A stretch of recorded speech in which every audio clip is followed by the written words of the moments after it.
Good morning and welcome to Lugogo Cricket Oval. This is match number 5 of the series between the Uganda under-19 girls, the Baby Victoria Pearls, and their mates from Tanzania, the Tanzania under-19 girls.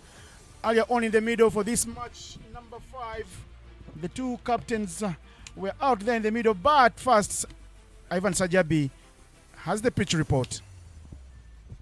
Ladies and gentlemen, good morning and welcome to the pitch report. It is the ongoing training tour between Uganda under-19 and Tanzania under-19. But looking at the surface that we used yesterday will be the same surface that will be maintained in today's match. This surface has so far played 2 games, and this morning's game will be the same. Will be the third game to be played at this very ground. But it's still a dry surface. We have not yet had any more rain powers here at Lugogo Cricket Oval. The pitch is very dry. Looks like there will be some runs coming off this, but looks to be a hard surface, just like the way it was yesterday. Tanzania, this very surface, managed to score 102 runs. The ball was coming the way of the batters, and the batters capitalized onto it, managing to score some runs yesterday. So we hope that maybe today we could be having the same. Also, a close look at the outfield. The outfield is still dry. It will be more electric because since we had the heavy rain power on Monday, we have never had rains again. So we hope that any team that would win the toss maybe will take a decision to bat first, and there could be some runs maybe coming out of the surface. Well, that was the pitch report there. Looks like a very good batting track. Tanzania winning the toss and opting to bat first. There should be some runs coming off that surface. But later on, after the pitch report, my mate Innocent Ndawola was out there with the toss. Let's get the news. Welcome to the Pearl of Africa. This is Lugogo Cricket Oval, the home of cricket in Uganda. Today is a match day number 3 and match number 5 for this series between the Tanzania under-19 girls and the Uganda under-19 girls, the Baby Victoria Pearls. The series are 3-1, and today is the last day of the tour. With me out here in the middle are the two captains. Right here with me, Jimia Mohammed Abdallah and Jennifer Gabriel Kimaro from Tanzania. The umpire that will be standing in today here, Konsi Aweko. It's time for the toss. Home team captain already with the coin. Time for the flick.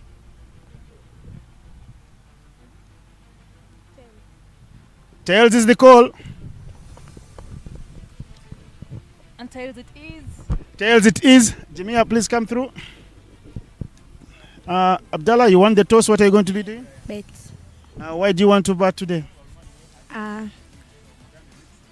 Kwa sababu nimegundua kwenye uwanja ukibet first una uwezo mkubwa wa kushinda, na pia timu yangu ipo vizuri sana kwenye beti, na tukubana rasi tunajitahidi. Yes, you decided to bat first because you batted first yesterday and you got a good score on board, and you're saying your team is good with the bat. But tell me, who are those players, the batters you're looking to get runs today? Kila mtu leo atajitahidi atapata runs. Mwenyewe captain nitajitahidi kama jana, nitaongeza zaidi ya jana alichofanya, na wachezaji wenzangu pia watafanya vizuri. Ambao hawajascore jana watascore. Any changes in the team? Zipo changes nyingi sana kwenye team. Waliocheza jana na waleo tofauti. Majina ga?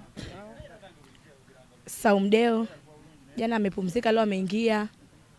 Rahma Yahya amecheza game moja, ila leo pena ameingia. Wapo na wengine. Asante. Jimia, you lost the toss. What would you have done if you have won the toss? Or has the toss fallen in your favor for you to bowl first again today? Actually, I lost the toss, but then the toss still came back to my side because I wanted to bowl first. So what are you looking to restrict Tanzania to? Yesterday they got 100. Today, what do you think is enough that your team will be able to chase? I think today still I have to make sure that I restrict them from getting 100 runs, because yesterday we almost close. We lost by 20 runs. And I guess today if we restrict them from getting above 100, we shall chase the score down easily. Any changes in the team? Who is in, who is out from yesterday? Nabulime Glingish is out and Eric Zeronda comes in. Mbeza Hope is also out. Yeah, and Tika Bla Rashida is in. And Mutonyi. All right, enjoy your game and good luck. That's the news coming out from the middle. It is Tanzania captain Jennifer Gabriel Kimaro that won the toss and selected to have a bat.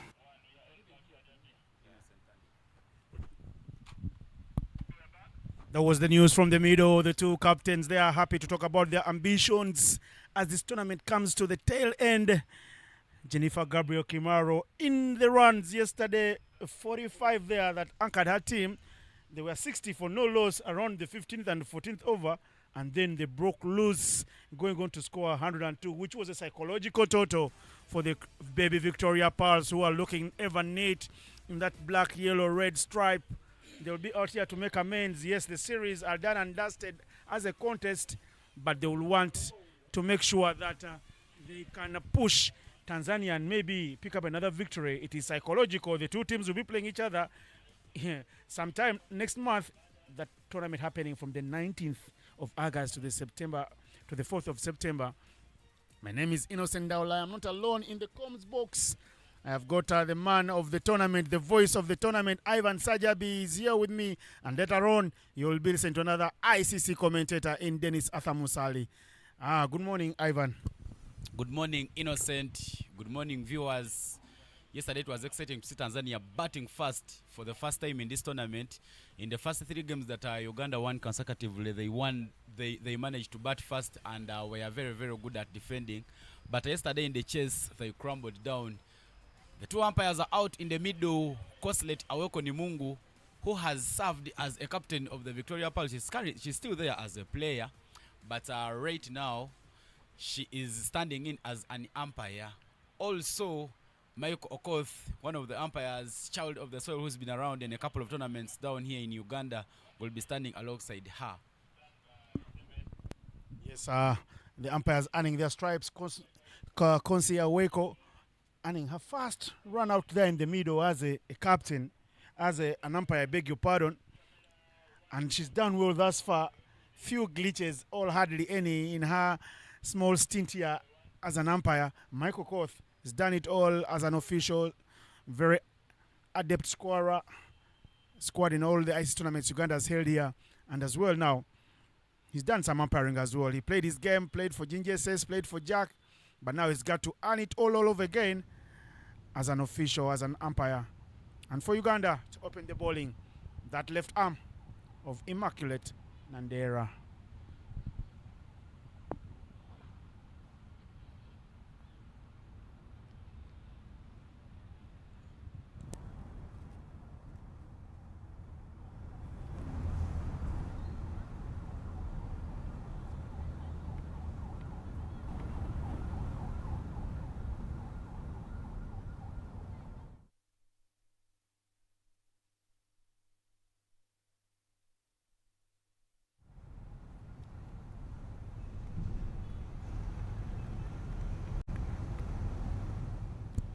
Tanzania won the toss. They know that a total on board will be difficult for Uganda, but here is Nandera.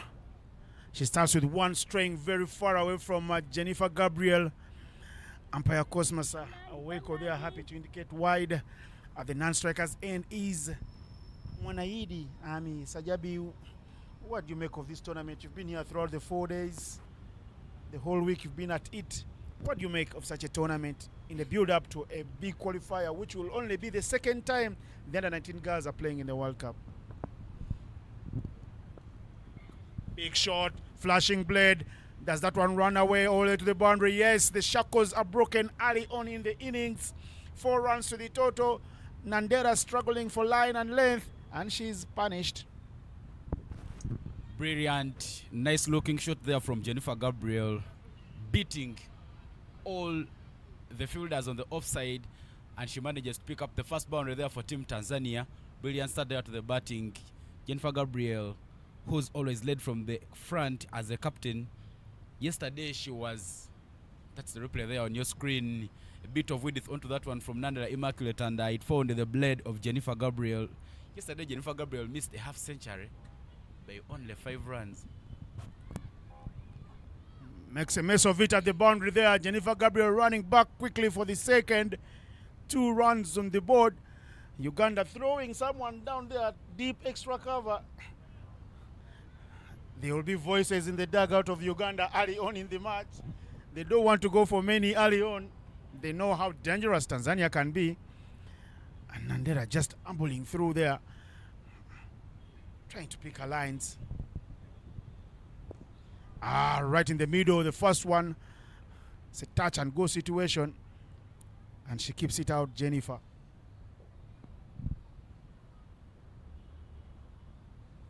Uganda will be looking to get their partnerships, the winning combination. Another good one there. And they run quickly for the one. Jimia Mohammed Abdallah, the captain of the Baby Victoria Pearls, has got to thank Naomi Amongin at square leg there for a good fielding effort. 8 runs already on the board.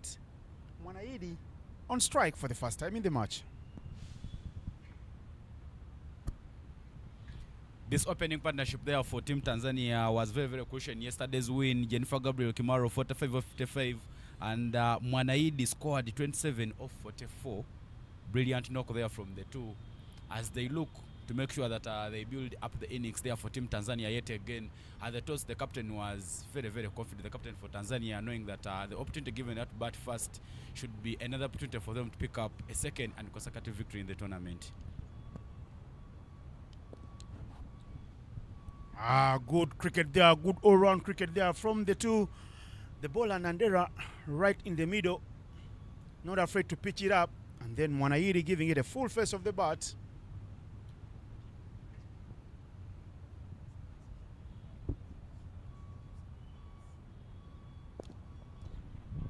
Another big shot there from Mwanaidi. It won't fetch any runs. End of the over. Nandera is done and dusted with a first. Tanzania are 8 for no loss.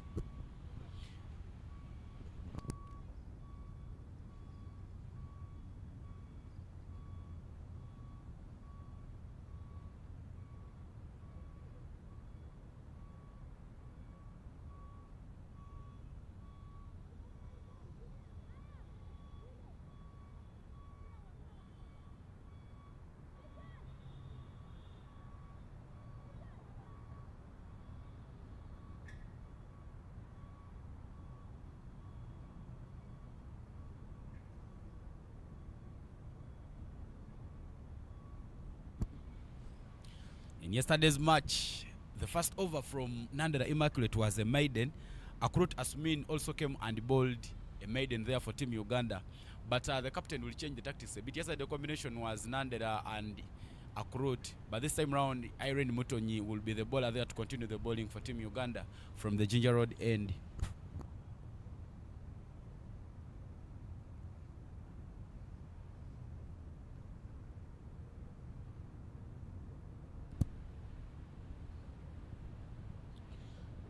Irene Mutoni in the attack. A product of the Mukono community. Mukono community has given this under-19 team 2 talents. If I'm to be exact, Sajabi, you correct me if I'm wrong.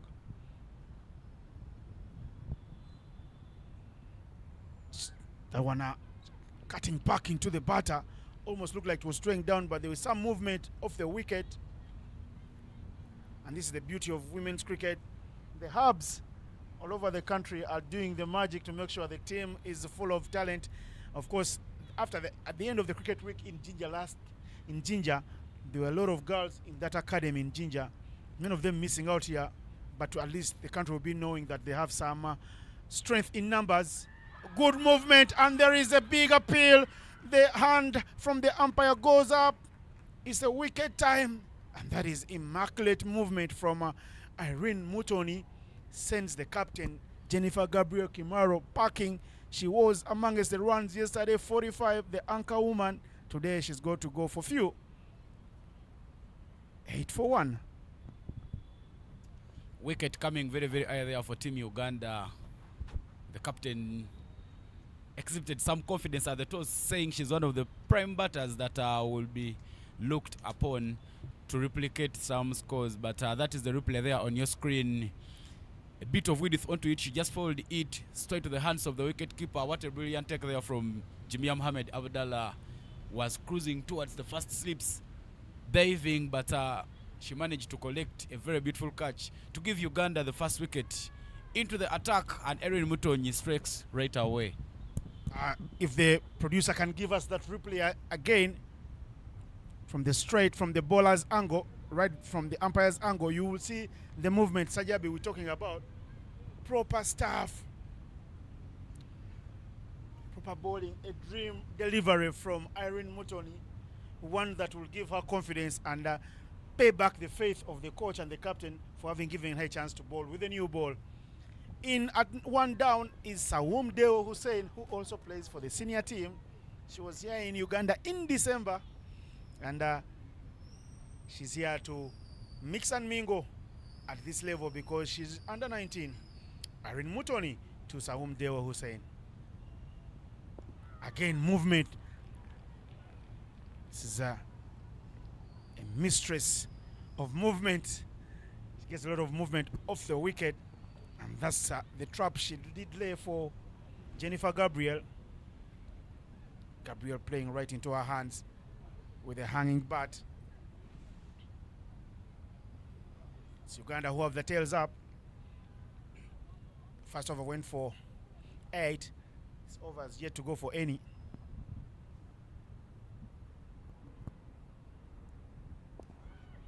Big shot, flashing blade. That one will wrestle to the boundary.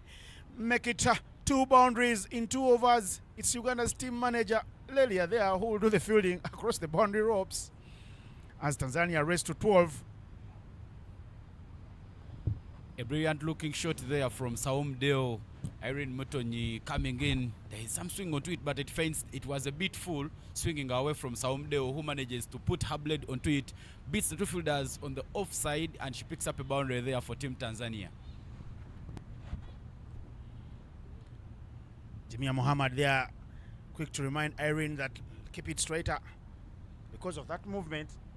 If she pitches it a little up front, she'll get movement. If you play with a hanging blade, you are in trouble. If she pitches up and then you hit hard, it will pierce through the gap because there is movement. Gone across the line this time. The call is 1. They'll only get 1 from that. Good fielding effort. And a brave shot from Saum Deo because that was moving the other way and she hacked it across the line. She gets 1 to the total.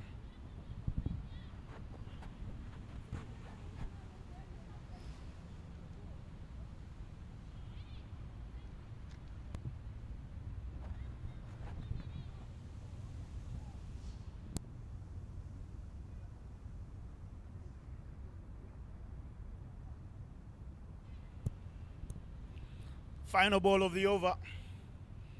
Mutoni to Mwanaidi. Good ball. They run through quickly for 1. Lona Anite at point. Does the fielding. Captain, keeper, puts her body on the line there. Not able to collect it with the gloves, but the hip does. It's all good. The bones still very young. They can heal very fast. End of the second over. 14 for 1.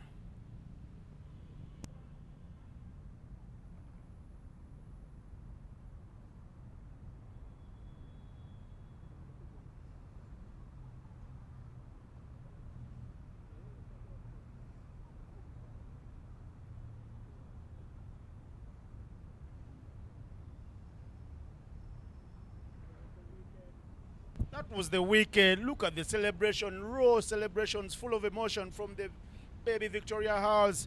And the captain there giving bear hugs to Irene Mutoni. Nandela given the second over. They say when you have a left arm in your team, a left arm is a magic option.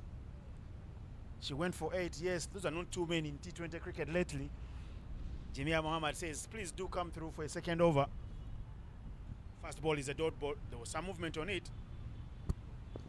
And again there, hit straight to the fielder. There won't be runs from such a good looking shot because it hits back straight to the bowler. Playing the T20 cricket, you hardly fetch any runs. And the weather is beautiful. Sun piercing through the clouds.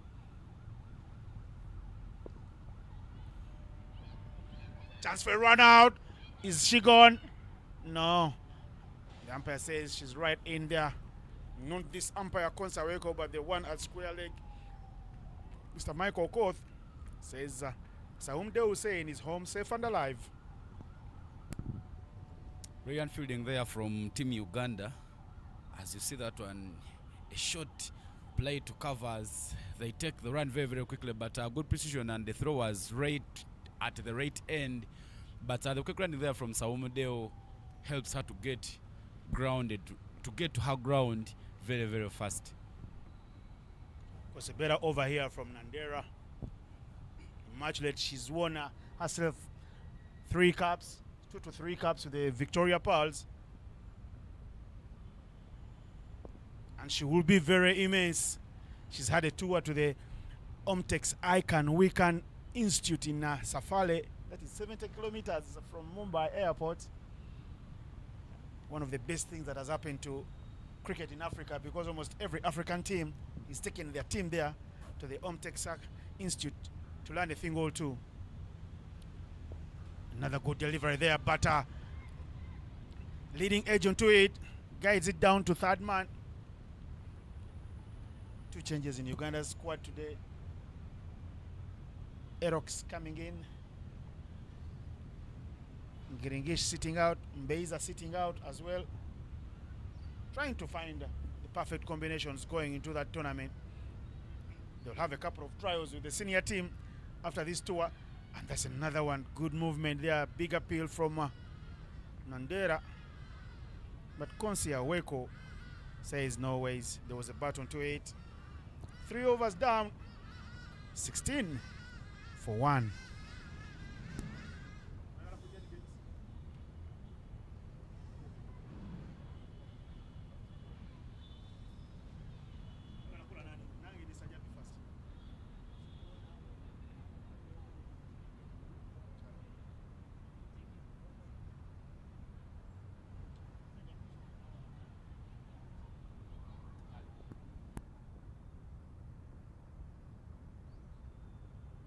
Irene Mutoni with her second. Again, movement. Third man does a lot of work.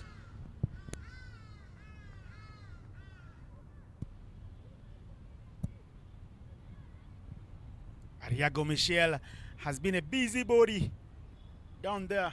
Third man. You can call it third woman, if it ever exists in the cricketing terminologies.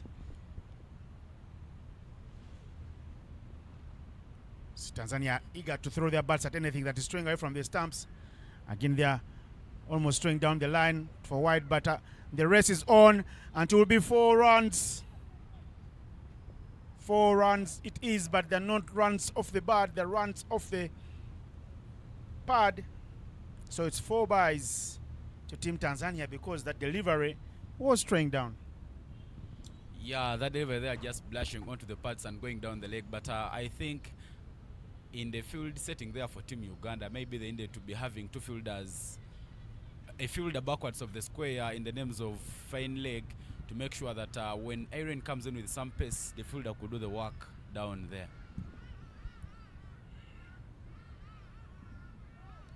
Irene says, if I'm bowling down the leg, I'm going for many. She brings it wide outside off stump. She gets a dot ball. Good comeback ball. Many of these young girls still works in progress. They've got something to work with. The coaches have a lot on their plate. They have got platefuls. Whatever they decide to eat that food and finish it, the better, because there's a lot of talent here. But how you work with the talent to make sure you get the results you desire is another story. Again, hit through the covers there. No runs. Down on her knee. Lona Anite. Very good fielder. Seen her patrolling the covers even for the senior team, and everyone on the other side of the rope, I mean the fans and the coaches, saying, why are they putting the 15-year-old in the circle in such a delicate place? Big edge onto that one. Ariago Michelle is damaged by the ball and to race her for a boundary. She lost her footing there. Not very good skills from her. Yeah, very, very guilty of gifting Tanzania there a boundary. She got off the boundary very, very, very quickly. But look at that one, that delivery there. A bit of width onto it. Just got onto the blade of the bat. But Ariago Michelle misses it. She made a quick movement from the boundary, and she made a misjudgment of the ball. Tanzania picks up a boundary. one of the aspects of junior cricket. Everybody was almost with the same talent, but I remember I first got my chance to play at the underage because of fielding skills. When you're a better fielder than the rest, you always get a nod in ahead of the rest. So Ariago Michelle will want to think about that. The coaches will pump her to deliver better with her fielding skills. Again, a movement. And it's the end of the over. 4 down. Tanzania striding along nicely at 6 per over. And the score is 25 for 1.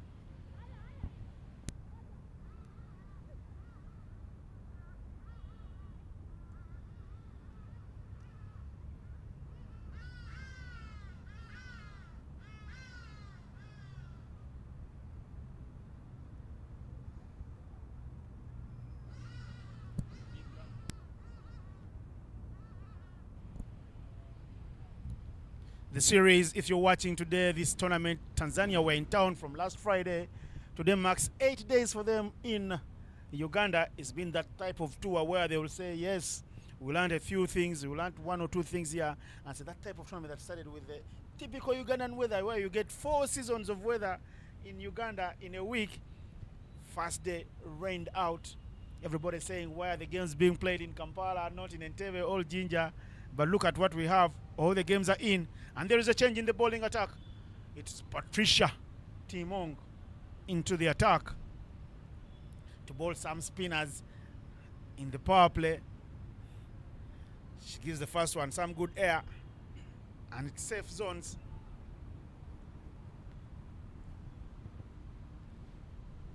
Hit hard. The catch is put down at square leg.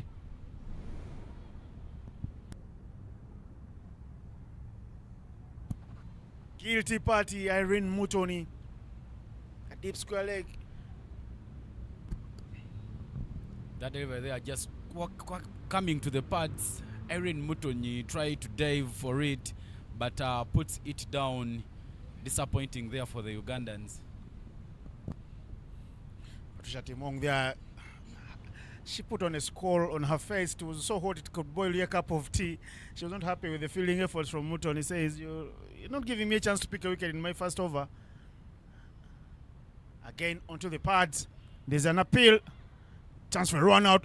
Good fielding skills. Better from Irene Mutoni with the underarm. Easier to be seen on TV than to be done. Fiona will be happy that the fielder is backing her up now with one that strays down onto the pads. Because Fiona here, in this case, is Patricia Fiona. Most of these girls from the Sorority Cricket Academy with 3 names, similar to what Tanzania do have. They have an English name, a Muslim name, a Christian name, an English name, and a local name. You can see there Mwanaidi Ami, the Saum Deo Hussein, Jennifer Gabriel Kimaro is gone. More talent in that Tanzanian outfit today. Timong going through over quickly here. Big flashing drive. No run to that. A fine stop in the covers from baby Lona Anite, like the senior girls do call her. We're done and dusted with 5 overs. Score is 27 for 1.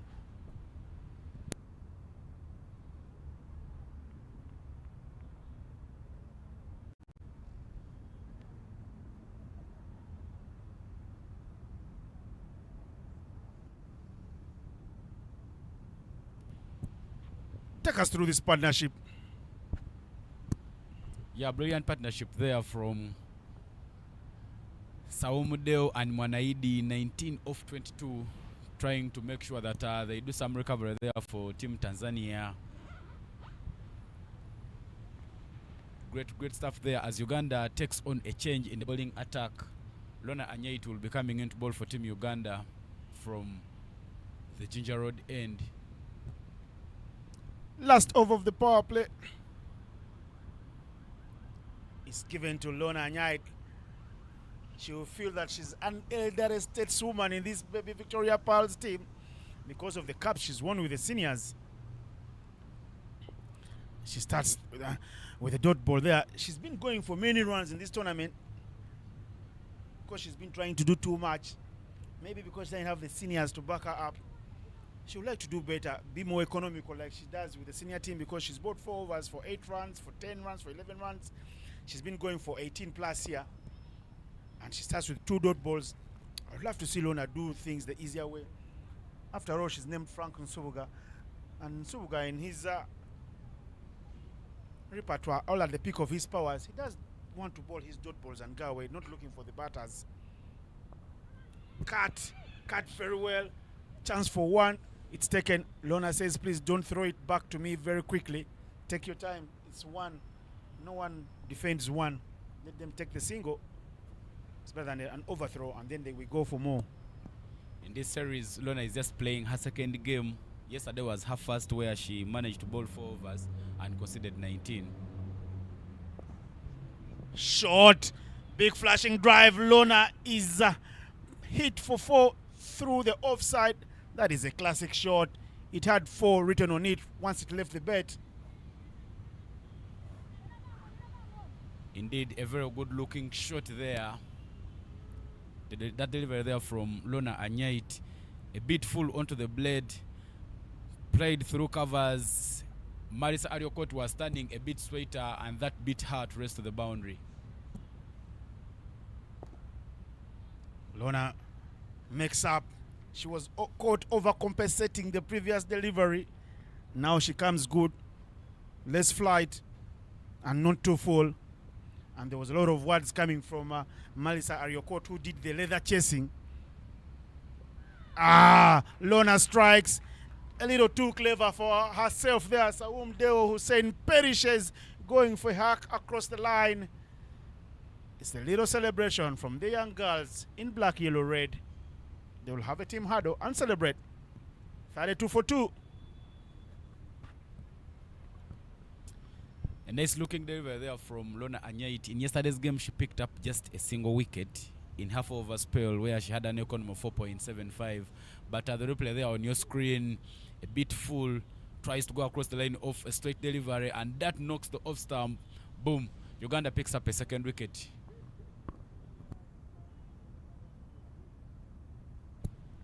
Celebrations from Uganda. She's caught stranded. End of the power play.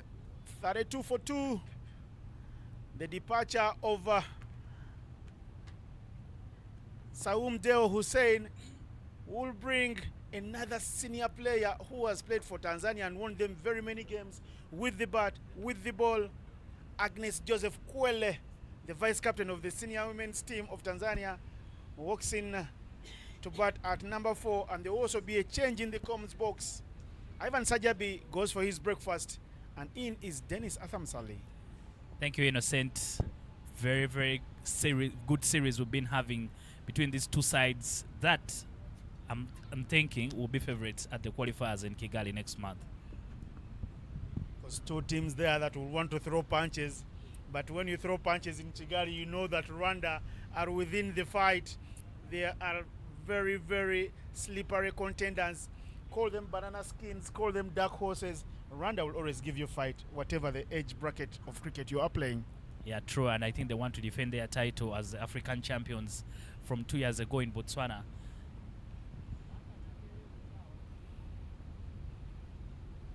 Straying away, Patricia Fiona Timong. Her first over did go for just 1 run. You talk about tennis, you talk about Tanzania, you talk about Rwanda being African champions. They broke hearts of Tanzania. Tanzania were 75 for 3 in 12 overs. Then they got bowled out for 87 in that final to lose out on qualifying for South Africa.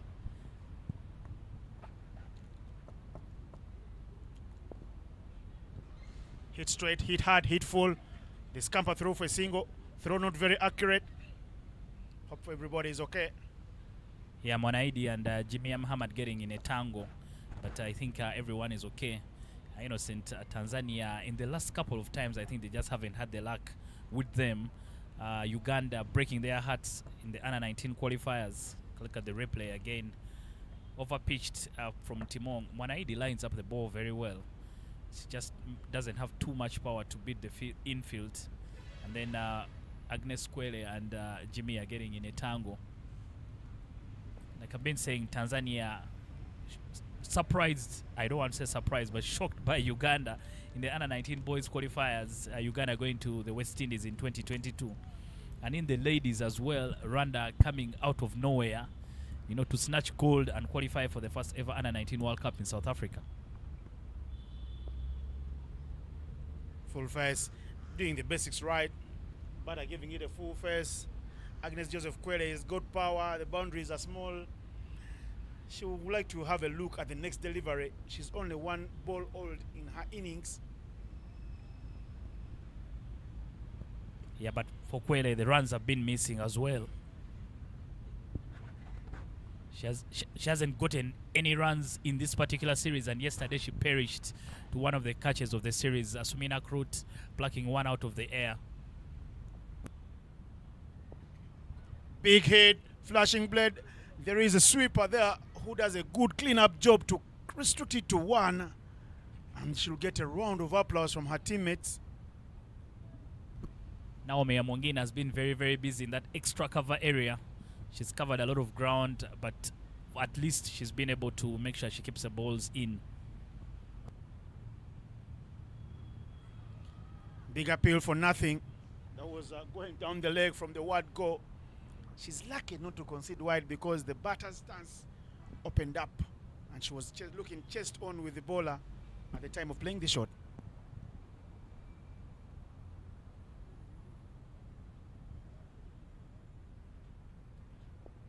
Again in the air, chance for a catch, and super take there. What a catch taken to get rid of Mwanaidi Ami. 3 wickets down. Is the celebration time for the girls in a black, yellow, red. Super catch there from Immaculate Nandera, but I'll tell you, Innocent, you were left-hander, so you'll know why it was so easy for Nandera to take that catch, because she was diving to her strong arm, and she takes a brilliant catch to get rid of Mwanaidi. Tanzania losing their 3rd wicket. Patricia Timonga with the wicket. Tanzania lose their 3rd. No pace in the ball from Patricia Timong, so it's not easy to get over the infield, but she was driving to her strong arm, Immaculate Nandera, so she was able to make sure that she holds on to that catch with both hands. Tanzania lose their 3rd. They are now 35 for 3 after 7 overs.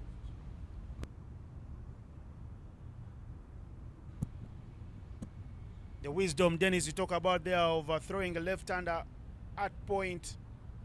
The angle becomes easier for her. And it's an easy catch.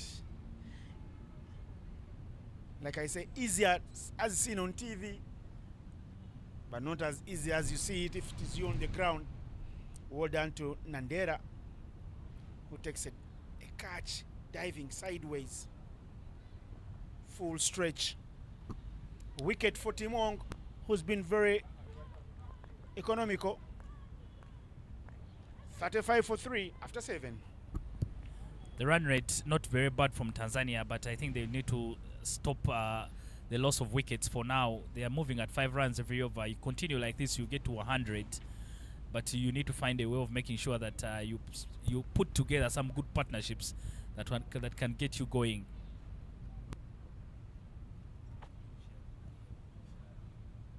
Michelle Ariago, new bowler in the attack.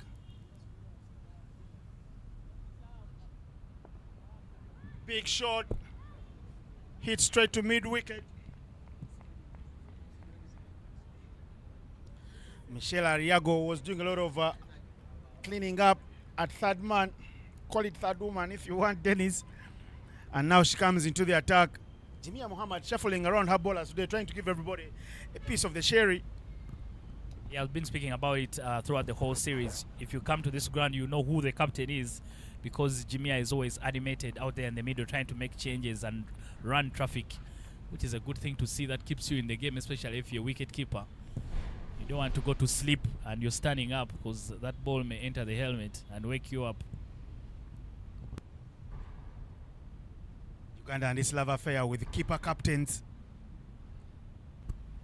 Like, big appeal, and the finger goes up.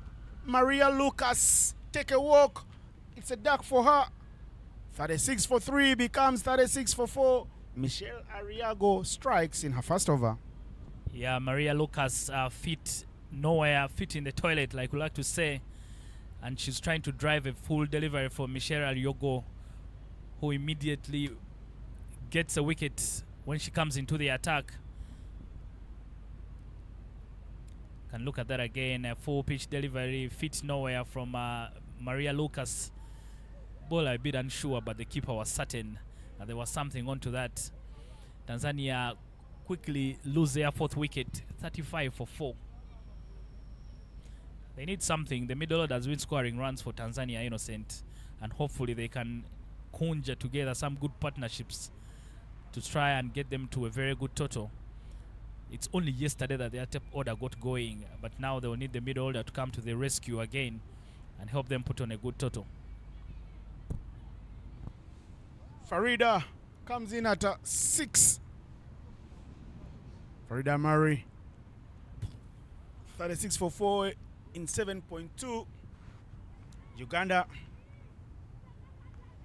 making a fist of the fight with the weather playing here topsy-turvy, the clouds disappearing and the sun fighting to pierce through the clouds. It's Uganda making the inroads after a fine start from Tanzania, who were moving at 6 per over at 25 for 1 after only losing their captain Jennifer Gabriel Kimaro, who was amongst the runs. 45 yesterday. That was a brilliant knock, only 5 runs short of a deserved half century. She was the anchor woman as her team go to 60 for no loss and then cut loose in the last 6 overs to get to 102. It's a wide for Michelle. She's still trying to straighten that arm. Would be a good ball if it was Maria Lucas still on the crease, but since it is Farida Amiri, she will have to change her lines. Michelle Ariogo, another one, another talent from Soroti, featured for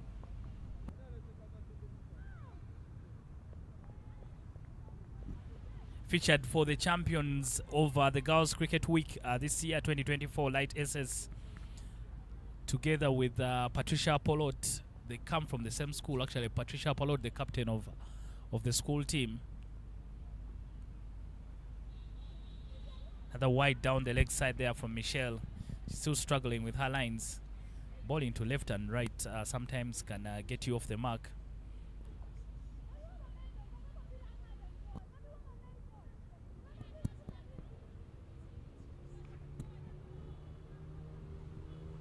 Michelle Ariago, Form 5 student from Light SS, Light Secondary School in Soroti. Of course, she is from the Soroti Cricket Academy Hub, who boasts of 9 players in this squad of the under-19s that is playing in this series. But she's been bowling very wildly, and the umpire is happy to indicate wides. These are 3 in a row now. But I think that's an acceptable wide, Innocent. It's on the offside. The ones down the leg side are really the problem. And I don't know why she's trying to change her bowling action. It's not necessary because she's bowling to a right-hander. But the young ones these days have a lot of wisdom. Blame the TVs, watching lots of cricket on TV. And that is a full toss, hit straight to mid-wicket. There's a fine stop down there.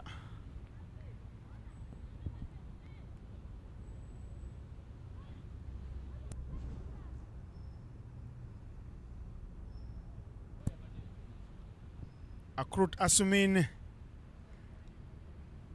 patrolling mid-wicket.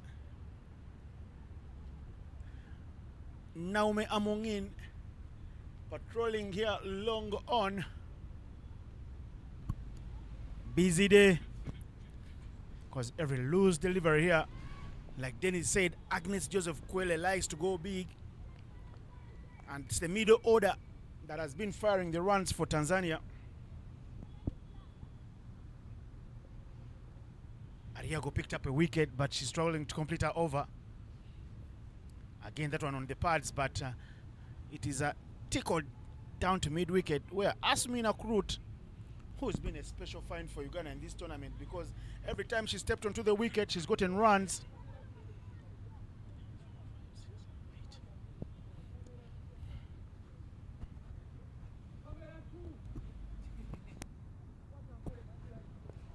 Hit hard, hit over the top, but there's protection in the covers. To one knee, and she collects. Jamia Muhammad busybody, and Michelle Ariago will be happy to see the end of that over, a 9-ball over. Yeah, the sort of over where you say it's been a while because it took forever to get finished. Uganda need to be careful. Farida Mary has been one of the run scorers in that Tanzanian middle order. Once she gets stuck in, and there's a lot of time for her, there will be 12 overs from here on. So if she's able to put on a good partnership with Agnes Joseph Kwele, then Tanzania would be in business. 100 has looked like a winning total throughout the whole series. Yesterday, Uganda in their chase, they were 33 for 3 after 10. It was always going to be a tall order to chase down 100. Tanzania instead, what they did is they laid a platform at the forefront, 60 for no loss, and then it was easy for the rest to come and score 9 off 3 and go back and take a quick shot because the work was done by the openers. Yeah, the head coach there, Ivan Yusuf Nanga, speaking about it, that it's the lack of partnerships that really was their undoing. They just needed to get one very good partnership to get stuck in, and they could have been able to chip away. But if you look through the whole batting scorecard yesterday, only 3 players got double-digit figures, and there was nothing else from the rest of everyone. Hit hard across the line. A half tracker should be going for more than 1, but they will just get 1. The power of Farida and Joseph Kwele here on shore.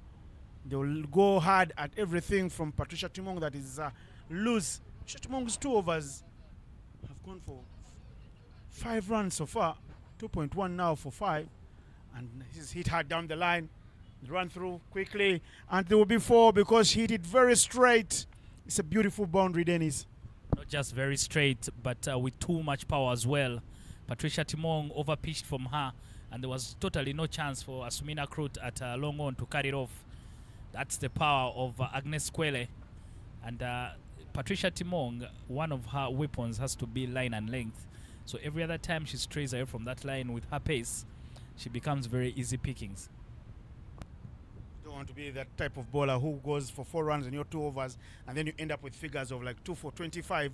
They look very good on paper, but actually they're very ugly in the context of the game because it means your last 2 overs went for 16 runs. You were flying. Yeah, and I'm thinking in terms of plans, Jamia Muhammad, there were 2 new batters, hadn't they settled in. She could have gone to her prime bowlers, try and bring on Lona Anite or Irene Muton, who are very experienced, to try and get you a wicket. And I don't know, I'm never the coach, no dry plan to be one in the near future, but the sparingly nature with which Nauma Mongina has been used with the ball, with the bat, leaves a lot to be desired because she was the MVP last season in the league, but like they say, league cricket is very different from international cricket. Captain not happy with the fielder there, asking her senior counterpart there, Malice Ariokot, why aren't you throwing the ball? Yeah, she was just taking a lot of time holding on to the ball. Maybe a bit of frustration there from the captain because they've conceded already 7 runs in that over. Wides it will be. Konsia Oweko, the umpire there, is quick to indicate another long over for Uganda, a boundary in it, and extras in it, and a couple of singles in it.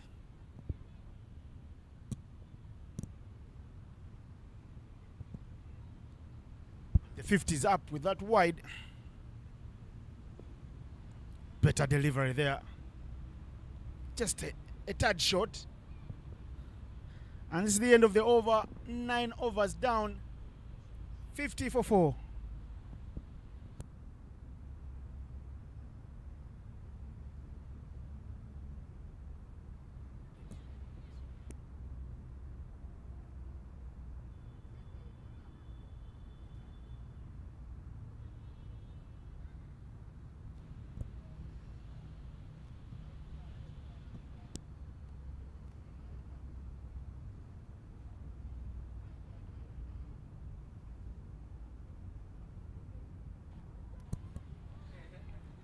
One over to the halfway mark of the first innings. If you just tuned in, this is the last game of the 5-match series between Tanzania under-19 girls and the baby Victoria Pearls. All the games have been played in Lugogo. Yesterday, Tanzania picking up a victory to make the series look a little respectable. The series do read 3-1 in favor of Uganda, and this is the final match. Tanzania won the toss, elected to have a bat, and they're quickly 50 for 4 after being 25 for 1. They've lost 3 wickets for 25 runs, and there is a new bowler bowling from the Ginger Road end, Asmin Akrut.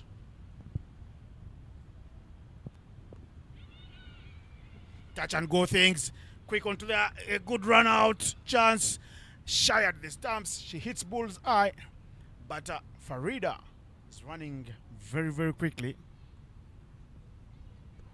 Yeah, and I thought Lona Anite would have just gone for the easier option of throwing right in front of her to the keeper.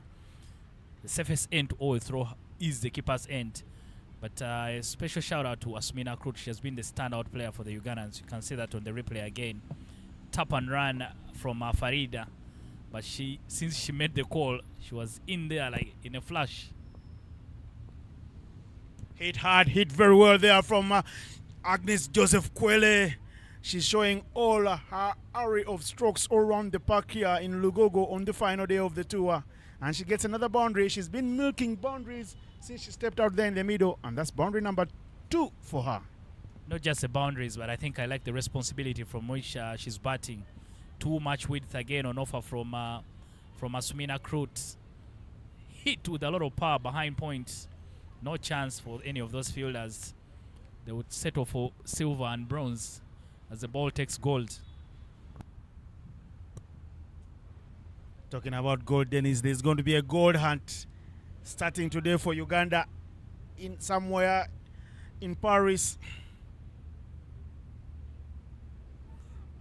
Uganda with 25 athletes there. Fight for gold, silver and bronze. It's the Olympics time and Paris is alive with a contingent from Uganda. Of course, some of our mates like Darren Alancheoni already in Paris, who'll have a lot of cricket. Clive Chazi, right there. And John Burns, Sentamu, guys who have covered this game and do a lot of mileage covering the game with us here. Yeah, most definitely, innocent in the city of love, Paris. But you'll also have to mention that cricket will be featuring at the 2028 Olympics in LA. So I think that has been a big win. Next time we'll be speaking about the Olympics. Hopefully that a Ugandan team will be at the Olympic Games in 2028.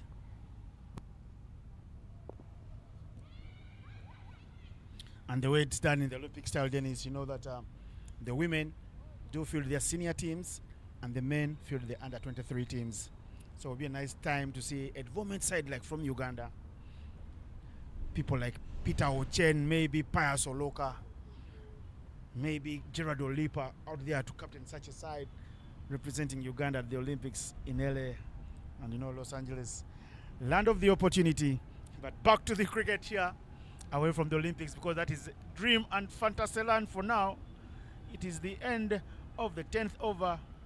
It's 56 for 4 Tanzania batting. Halfway stage, 56 for 4 Tanzania. Tanzania winning the toss and electing to bat first. As we continue for the next half of the game, or for the next couple of overs, I'll be joined by Fortunate Alijuna to take you through the commentary as Michelle Ariogo comes into the attack from the shell end. Fortunate, you've been watching on the sidelines. What do you make of the game so far? 56 for 4, evenly poised, you would say. Where do you think Tanzania will be able to finish?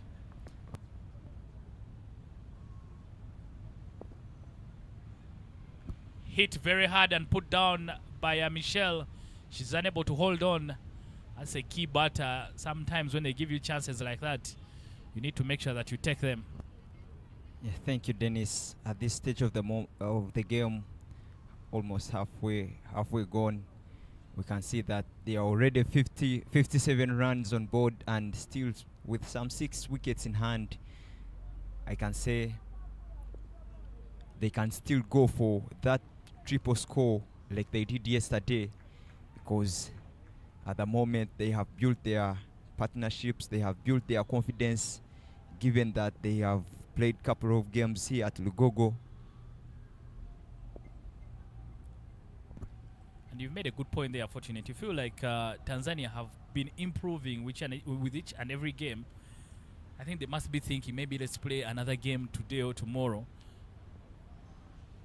to try and make sure that the series, end square or even win them. But unfortunately, this will be the last game. But they've shown a lot of improvements as the series has gone on. With the adjustments in the batting, they have really shown some good batting.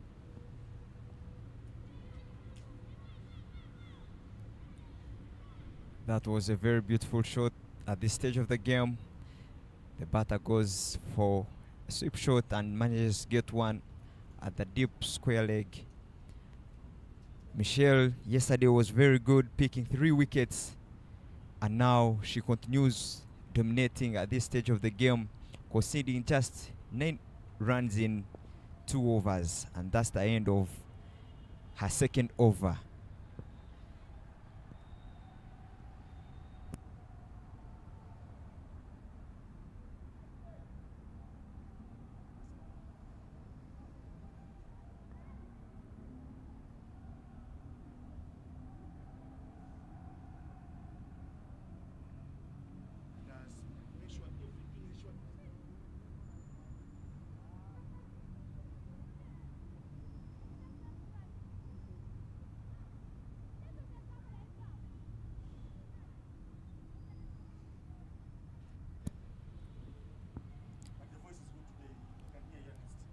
Tanzanian batters have improved their style. We had a 45 yesterday for the captain herself. Today she departs early, and we see Farida has been very good in these 3 games that she has played. In these 5 games that she has played, scoring 9, 3, 15, and another 9, and very good scores for the Tanzanian batters so far. Again, strays down the leg side. Asumina Krut, easy pickings. The chase is on. Malis Ario Court comes around very well to just keep it to a double. The lines today from the Ugandans have not been consistent, bowling both sides of the wicket. So sometimes it's very hard for a captain to give you protection on both sides of the wicket. You need to make up your mind, where do you want to be hit.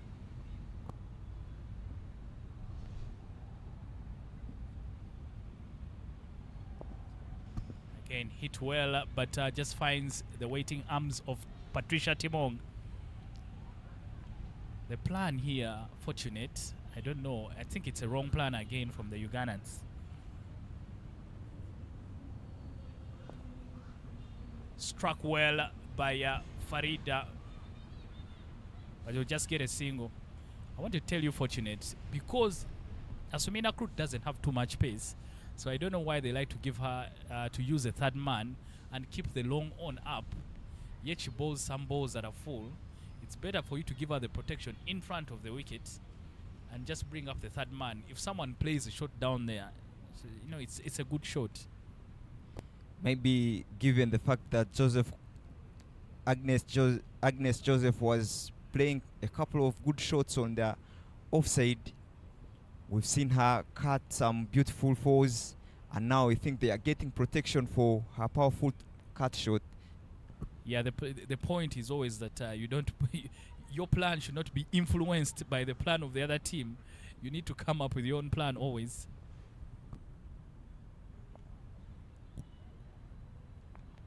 Very good stuff there from Agnes Kwele, and a good over from Asumina Krut.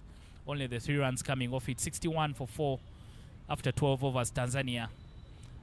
But they are dropping anchor right now, these 2, Agnes Joseph Kwele and Farida Amiri. Just trying to make sure that they get stuck in. They always say, be better for longer. So the longer you stay in, the better it is for your team. And throughout the whole series, Fortunate, all the teams that have batted first are the ones that have won. Sure, we have seen that in all the 4 games that have been played.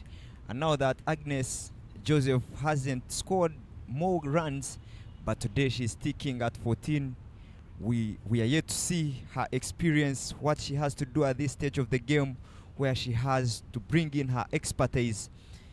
We continue to see that we haven't seen Farida. She has been very good with the bat as well. She scored a good score of 33, and she continues today. I've told you exactly what the plan is. That with the pace at which this ball has bowled, they need protection right in front of the wicket. Fortunate, I think I need to start a charge.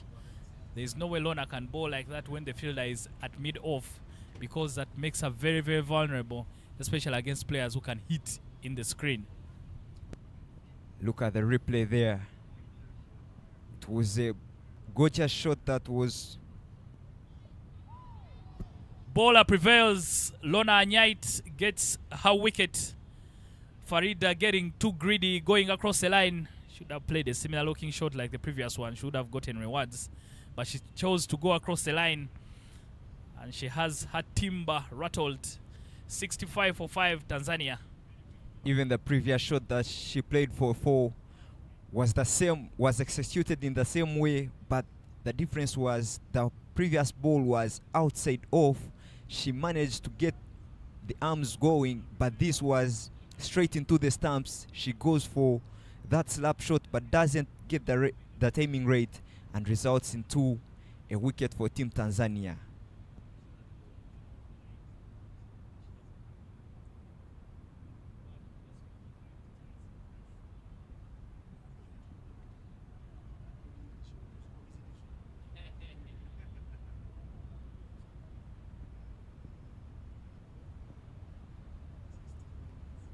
Rahima Yaka is the new batter into the dugout. We haven't seen much of her, but she has been given a chance to prove her wrath.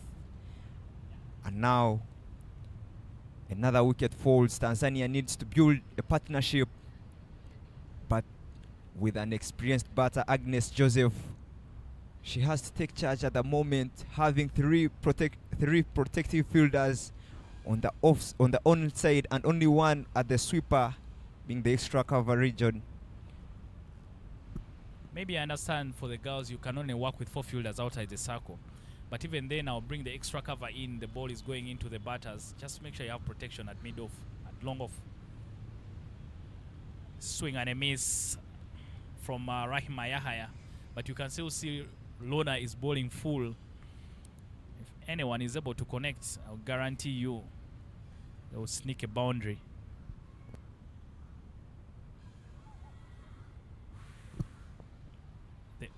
That should looks like the other one from Lorna Anite. Didn't look like your off spinner. And Rahma trying to go across the line. Maybe it was sliding down the leg side, but umpire could have been interested. Umpire, no mistake to say it's not out. Maybe the impact wasn't in line.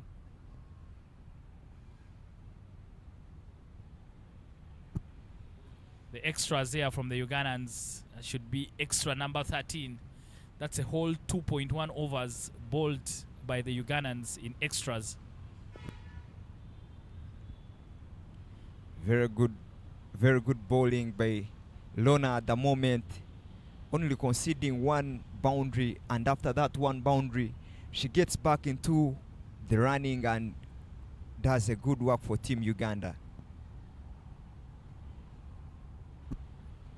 And a good over for the Ugandans. They conceded a boundary, just 5 runs off it. Good for both sides. Tanzania got 5 runs. Uganda picked up a wicket. Tanzania now 66 for 5. I think now the run scoring responsibility and burden is going to be on the shoulders of Agnes Joseph Kwele. She has to make sure that she bats intelligently with the tail if Tanzania is going to get to that 3-figure mark. At this stage of the game yesterday, Tanzania hadn't lost any wicket, but so far they've lost 5 wickets. We can say the Ugandan bowlers have really done a great job in picking that top order for Tanzania, and the spin continues to dominate. Michelle yesterday was very good, and she continues her 3rd over, just conceding 10 runs.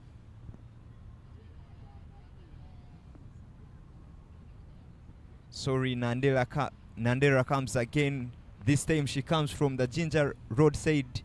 Let's do what she has to do.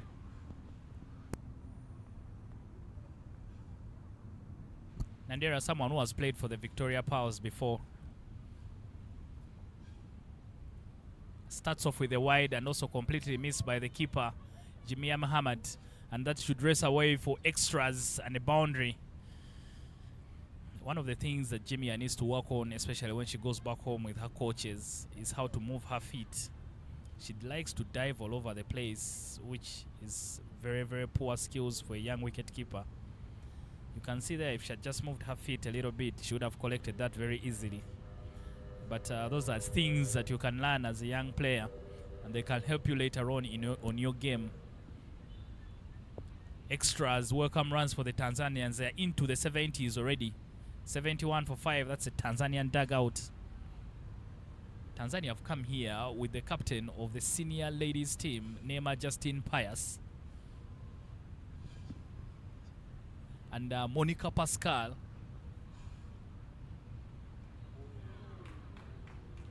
Change in ends and in a change in fortune. Left arm round the wicket works for Immaculate Nandera because she cleans up Agnes Joseph Kwele. Through the gate, there was no security there from Agnes Joseph Kwele. And Immaculate Nandera is able to break in and pick up the wicket. 71 for 6 Tanzania. I think Immaculate Nandera is very good at bowling from the round side, because we have been talking about her bowling, trying to say that she should come from the left arm over to give that angle when bowling to the right-handers. But now it has proved that she's very good at bowling from round the wickets, because the previous ball when she was bowling from over went down the leg, and she changes and picks a wicket right away. Tanzania in another problem at the moment, and a new batter comes in. The problem continues. Building of partnership has yet failed for Team Tanzania, but the scoreboard is ticking 71, and we are just short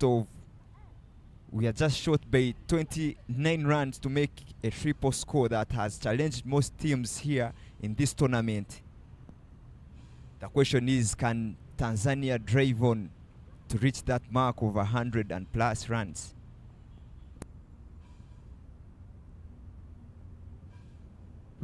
Down the leg side again from Nandera, still struggling with her length.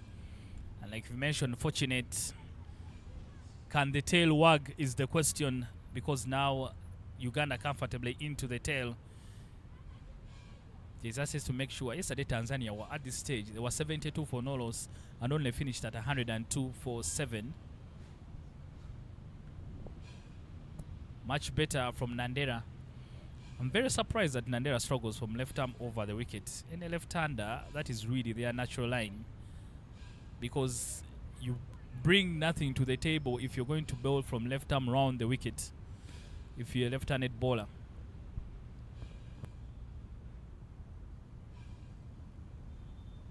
Wicket time again. Rebecca Martin will go back without troubling the scorers. The second wicket for Nandera in this over. This time rattling into that leg stump. 72 for 7. Nandera clean bowls through the block hole. She goes for a straight drive but doesn't get any bat on it. And that's a very good bowling from Nandera. We haven't seen her clean up batters like that previously, but today, being the last game of this series, Nandera has come back strong, given that she has been very good in the power play, cleaning up the top order, and now she's taking the tail enders. Very good piece of bowling from Nandera.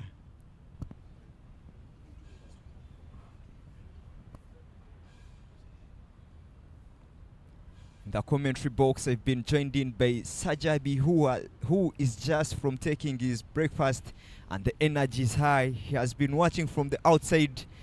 Welcome, Mr. Ivan. Thank you so much, Fortunate. I'm very, very happy to be back in the commentary box. And as I make my way here, Zakia Ali walks out of the dugout for Team Tanzania to make sure that she continues the batting there for Team Tanzania. Wickets are falling in quick succession. Tanzania already quickly 72 for 7. A bit short there from Nandela Immaculate onto the blade of Zakia. But what a brilliant spell there to make sure that Zakia doesn't get off the mark.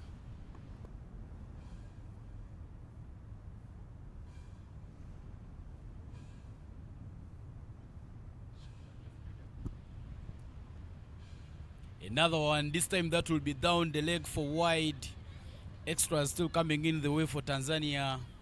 Uganda giving Tanzania the 18th, I beg your pardon, the 19th extra. Not very good bowling there from Uganda. Had it not been for the weights that Nandera is conceding, she would be bowling a maiden at the moment, but because of the weights, and which thing has been so bizarre with her, we haven't seen her bowl too many weights, too many extras, but today, I think the bowling side that she has come in has given her challenge. We have seen her bowling from the shell end side, and today she comes from the ginger road side. That has given her some challenge, but she has picked more wickets today. Another one a bit full, and that is nicely played back. End of the over. 14 overs have been bowled, and 73 for a loss of 7 is the score.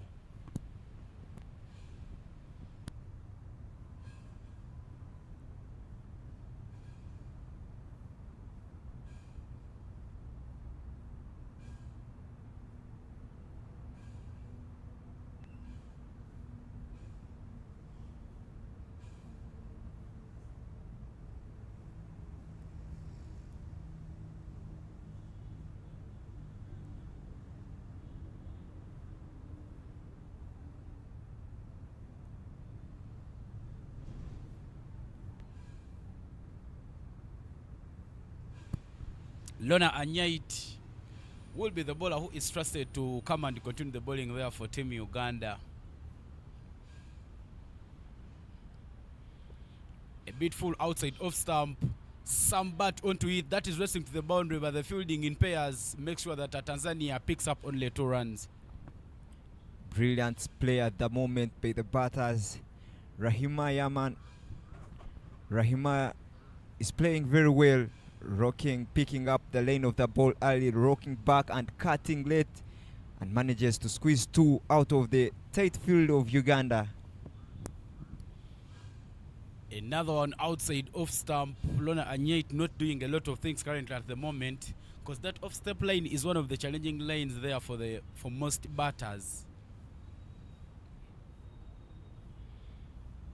And yet again, Lona picks up another dot ball for Team Uganda. Given the fact that she's turning the ball into the right-hander, bowling it wide will give an extra advantage, not allowing her being cut all over the ground or being driven, because it will be turning back into her. Very good piece of bowling from Lona, sorry. Another one there from Lona Anite. She is going through her over very, very quickly. She's considered 2 runs in her 2.5 deliveries. What a spell she's had so far.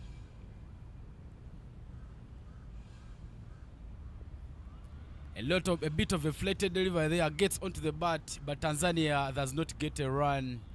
End of the over, 75 for a loss of 7 is the score after 15 overs.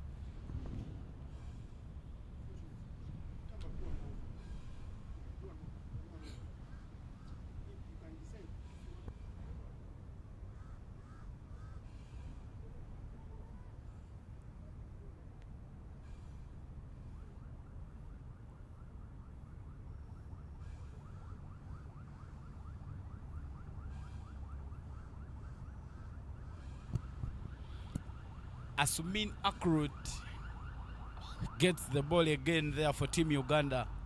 She'll be continuing her bowling from the Ginger Road end. Asumin Akrut is a fine all-rounder for Team Uganda.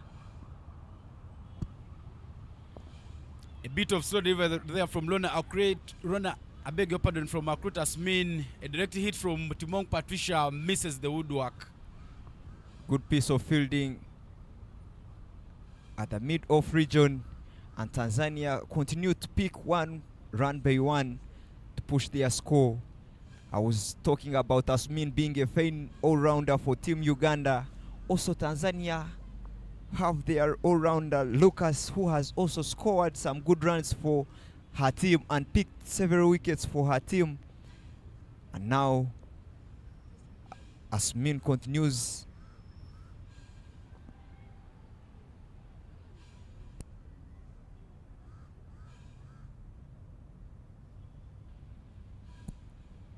A bit of field change there for Asmin, trying to signal to her wicket keeper. Another full delivery there from Akrut Asmin, creating a bit of challenge there for Rahima Yahaya. And in the end, no run is taken. 3 fielders outside the 30 yards. I beg your pardon, 4 fielders outside the 30 yards. Another full one, flashing blade, that should be a catch. Oh, put down.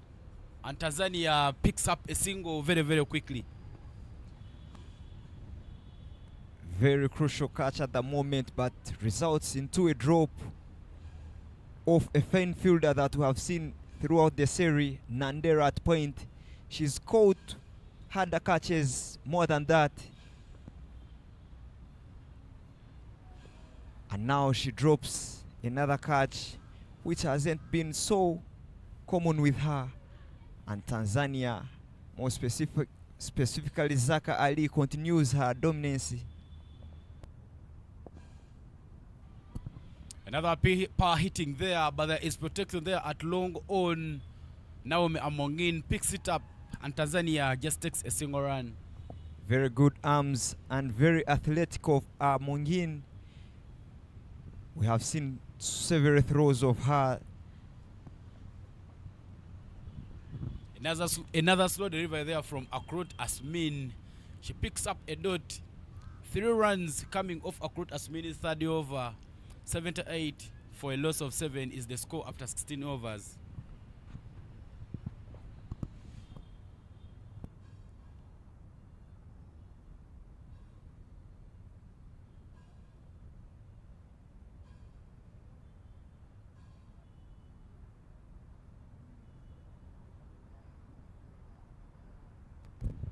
Ladies and gentlemen, we are into the last 4 overs of the match. It is Tanzania under 19 up against Uganda under 19.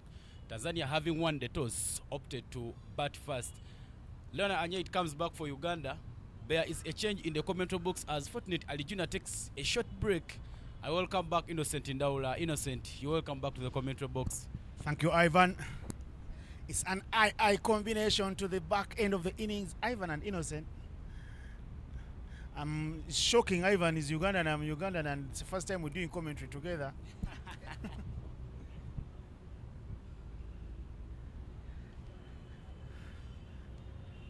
Ivan was out there in the middle today for the pitch report.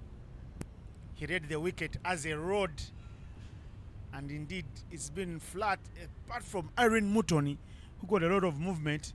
Lona has been doing her darts, just enjoying her partnership with the keeper, throwing as if she's running into the keeper, delivery after delivery. Is that what you made of the wicket? What did you say at the pitch report, Ivan?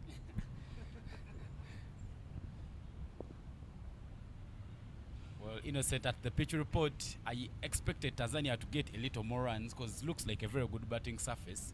The pitch is very dry, the ball is coming off, but Tanzania, since they have been losing wickets in quick succession, they failed to capitalize on that advantage. I thought they could maybe get close to 120 runs because it looked to be a very good batting surface. It was always going to be a tall order for Tanzania to get to 120. That's a high up in the air. It's a Skaya. It's a runs for the board and runs for Tanzania. Every time Lona has pitched up, she has paid the price. And it's 4 runs to the total for Tanzania, who are inching ever close to that 100-run mark. Magnificent shot there from Tanzania. Lona dropping it a bit full outside off stump. No risk whatsoever for the batters. Beats the fielders on the offside who are inside the 30 yards arc. and boom, Tanzania picks up a boundary. But such are the abilities of Lorna. Every time she's gone for a boundary, she's come back well with a very good delivery, a stock ball. She makes up for the boundary she's conceded. But the 120-run mark you were talking about at the pitch report was always going to be tough once Tanzania lost their linchpin, the captain, Jennifer Gabriel Kimaro Ale. She was down and out at 8 for 1, and she fell for 5. So her dismissal left them in a bit of trouble. Wides it will be from the umpire. Konsi Aweko, who captained Lorna on her debut, calling the wides. I remember they shared a room. Lorna calling Konsi mother, but the mother is here adjudicating wides to the daughter. And there will be no love lost, because that's how you play the game. That is the end of the 17th over. Tanzania are moving on nicely. They've lost wickets in clusters, but the score is looking nice. 84 for 7 after 17.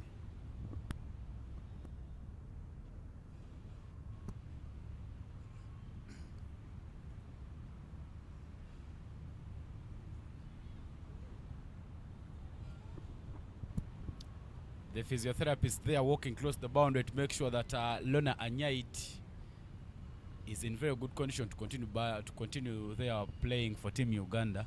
But it should be very important to see how Tanzania goes over the last 3 overs of the first innings. 84 on run, not so far away from the 100 runs mark, which looks to be a defendable total in women's cricket. Asmina Krutia with her final over, and click bang bails off. Asmina Krut has bowled very well, and she gets a reward of hard work. Her first wicket in her final over. 84 for 7 becomes 84 for 8. It's the girls in black, yellow, red with the hat again to celebrate a wicket. Yeah, brilliant spell there from Asmin Akrut. Zakia Ali playing with very, very lazy hands and giving Uganda another wicket there. But look at that replay there. Akrut just pitching it straight to the stumps. She goes across the line with lazy hands, misses it, and boom, that hits the wicket. Uganda picks up the 8th wicket. Muted celebrations. Look like they wanted to limit Tanzania to a score slightly less than this. They look to be disappointed with the way they are going over the things. But we are now to the down order of Team Tanzania. Josephine Ulik Shirima, one of the left-arm orthodox spinners. She bats left. She will be now making her way out of the dugout. Let's see how many more she could put on the board for Team Tanzania. Necessary field settings there are being made as a left-hander gets out of the dugout. Protection is on the onside. Square leg, deep mid-wicket, and feint leg. I beg your pardon. Square leg, deep mid-wicket, and long on will be the fielders outside the circle. Ariokot Malisa will also drop at extra covers. Uganda taking no chances, trying to make sure that they put boundary raiders to do the work. Asmina Krut there with a fast. Josephine Urik, who's won herself some caps with the senior team because of her bowling prowess, is in here to do some batting. There are 17 balls to be played in the innings, and if they can get 17 more runs, Ivan, they will be to the 100-run mark, and that is a psychological total for anybody, any team in such a competition. Left-hander just manages to keep it out. No one able to go through her gates for now. Like they say, it's not nice for you to allow thieves to break into the house during the day.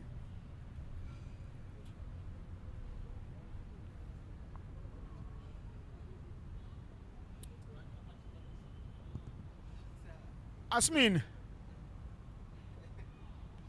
big appeal, and that's the wicket. Asmina Krut has been bowling pinpoint accurate lines. She gets the reward, and the timber is rearranged for Josephine, who takes a walk. 84 for 9. Josephine there, not wasting time for the scorers, leaving a digit of a fourth number as Asmin Akrut picks up a second wicket in the over. But that is the replay there on your screen.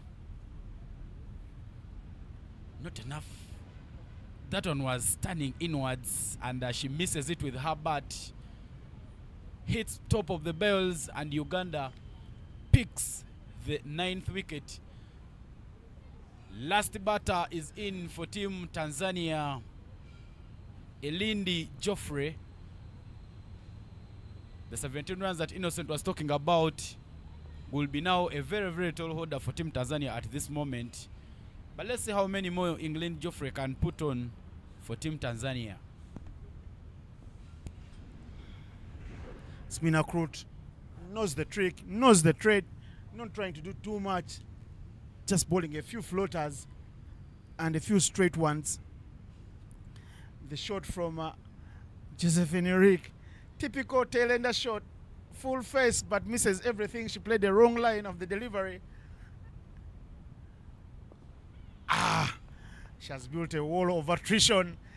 Geoffrey here, neither coming forward, neither Yahya to face the next over, which will be the penultimate over of the match. It's the end of the 18th here in Lugogo. 84 for 9.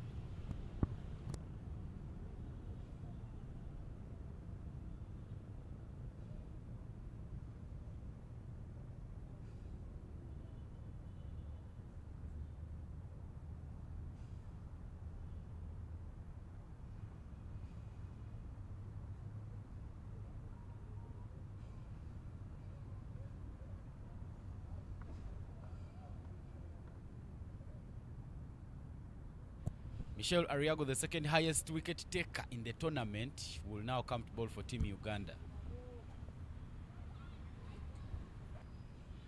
Michelle Ariago being trusted to bowl the last over of the match. Her 2 overs went for 10. She's here to bowl the third and last. And it's a nice workout for the bowlers. And this of all too. Unfortunately, now Mamongin not among those favored by the captain to bowl 1 or 2. She'll have a lot to say in the second innings with the bat, because there's a fight. 86 for 9. Ariago in the attack. In the air, doesn't carry. Looked like it was going down the line. Has 2 wickets in this entire tournament. She has 6 wickets in this entire tournament, and just as soon as you speak about the extras, one comes down in the leg. She's flighting the deliveries to make sure that she tempts Rahma Yahya to leave it up in the air. But beg your pardon, that's England on strike. They are trying to play with the dead bait. But talking about Ariago Michel's economy, she has an economy of 3.63 in this series. Should be brilliant to see that she manages to pick up maybe another wicket for herself in this over.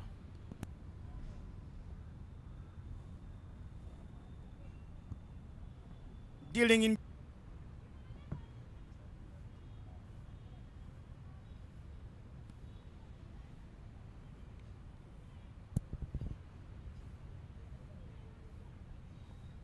in this series, Timong Patricia has only 2 wickets. She's not picked up many for Uganda, but she will be the trusted bowler to come and deliver the last over of the last match of the first innings of the last match of this ongoing training tour between Tanzania under-19 and Uganda under-19. Of course, 2 of her wickets, 1 coming today. She's bowled tight today, guilty for a couple of extras, but overall 4 runs per over is very much acceptable in T20 cricket. Patricia Fiona Timong was part of that team that lost in the semi-finals in Botswana in 2022, and the first ever women's under-19 Africa qualifiers. Uganda coming up a cropper. Their pinch hitter Posco Vialako managing 90 in 1 game, but unable to do the damage in the games when her team wanted her to deliver. Fielding effort from the Ugandans down there. What an effort. The commentators curse nearly fooled Uganda, but a brilliant diving effort at a deep square leg manages to keep Tanzania to only 2 runs. Replay there on your screen. Timong Patricia just dropping it to the pads. That is worked down to deep square leg. But what a brilliant fielding there to make sure that that stays in. Marisa Ariokot, one of the players would always run to if it comes to fielding. Brilliantly done there. Marisa Ariokot, after that effort, is unable to get off her fours. She stays crawling there. She's not a reptile, but she's there crawling because she's in some sort of discomfort. And Imam Tugume, the physio, is out there with a magical spray, with a little love, a little TLC massage to get her up on her feet.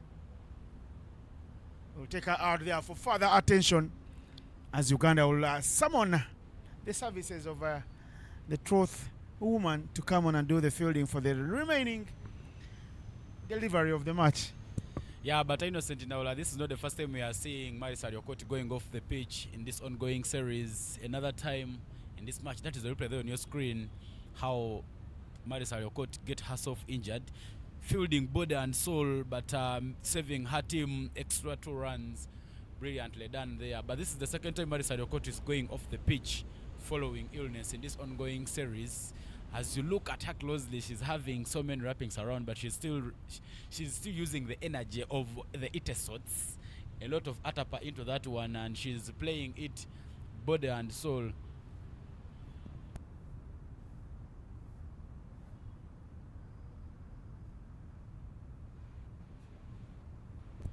Hope Sheila Mbeza, the 12th man, will be on to make sure that she fields in this last delivery of the first innings of the match. Patricia Tumong gone for 2 of the penultimate ball. He is the last ball of the match, of the innings, I beg your pardon. And then trying to drag it across. Chance for a shy at the stumps. She goes for power. Patricia Tumong misses by the slightest of margins. But what a good backup. Asmina Krut. And it looks like there's someone in pain as well.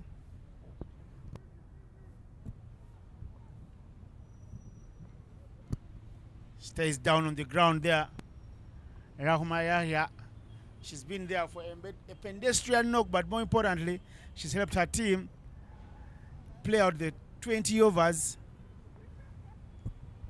That is the replay on your screen there. It was, she tried to work it hard, but didn't get enough baton to it.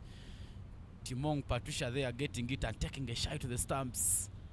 But I think the diving, the landing was not a very, very safe landing there from Rahuma Yahya.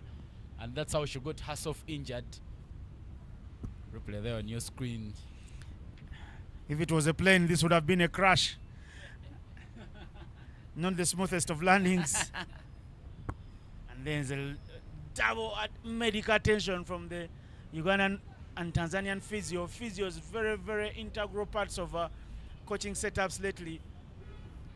When you see an ICC sheet coming through to any administration, the only people they ask for are team manager, coach, physio, and maybe lately a media manager. But you have to give it to the physios. They do a big thankless job. But it will be the end of the innings as the umpires trudge off. The 2 medics will stay on the ground to make sure they have Yahya up on her feet again. Ivan, take us through the batting scorecard of Tanzania. The batting scorecard there for Tanzania: Jennifer Gabriel Kimaro 7 of 6. Mwanaidi Athman 8 of 20. Saum Deo Hussein 12 of 13. And the highest running scorer there for Team Tanzania, Agnes Joseph Kwele with 14 of 17. Marukas Masawe 9 of 1. Farida Amerik Nyombi 13 of 19. Rahima Yahya Kibwana 5 of 20. Rebecca Martin Ezekiel 9 of 2. Zakia Ali Bewe 7 of 13. Josephine Ulik Shirima 9 of 2. England Joffrey Omorama 5 of 8. 21 extras coming there for Team Uganda. Uganda has been very, very generous in their innings. That's the bowling scorecard for Uganda. Immaculate Nandera opened the bowling with Aaron Mutone. They got a lot of movement. Right there, the Soroti and Mukono partnership. There are 2 and 1 wicket. They got an early breakthroughs of Gabriel, but Lona Anite, the experience they are coming through, 2 for 18 in her 4, and then Asmina Krut also 2 for 12. Those are the standard bowlers with the wickets, but the rest of the bowlers also getting a bite of the sherry with a wicket apiece.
Welcome back to Lugogo Cricket Oval. This is the second innings of the final match of the series between Tanzania under 19 and the baby Victoria Pearls. The series do read 3-1 in favor of Uganda, but that statistics doesn't matter at all. It's what happens today that does matter, because yesterday Tanzania had Uganda at 9s and Uganda were never able to get out of the rut. Tanzania winning that game by 28 runs. A good comeback victory to give the series some sense in terms of statistics. Today, Tanzania again winning the toss and saying we will have a bat first, exactly what Uganda wanted, because they want to get familiar with the conditions, with the scenarios. When we bat first, how many can we get? When we bowl first, how many can we get?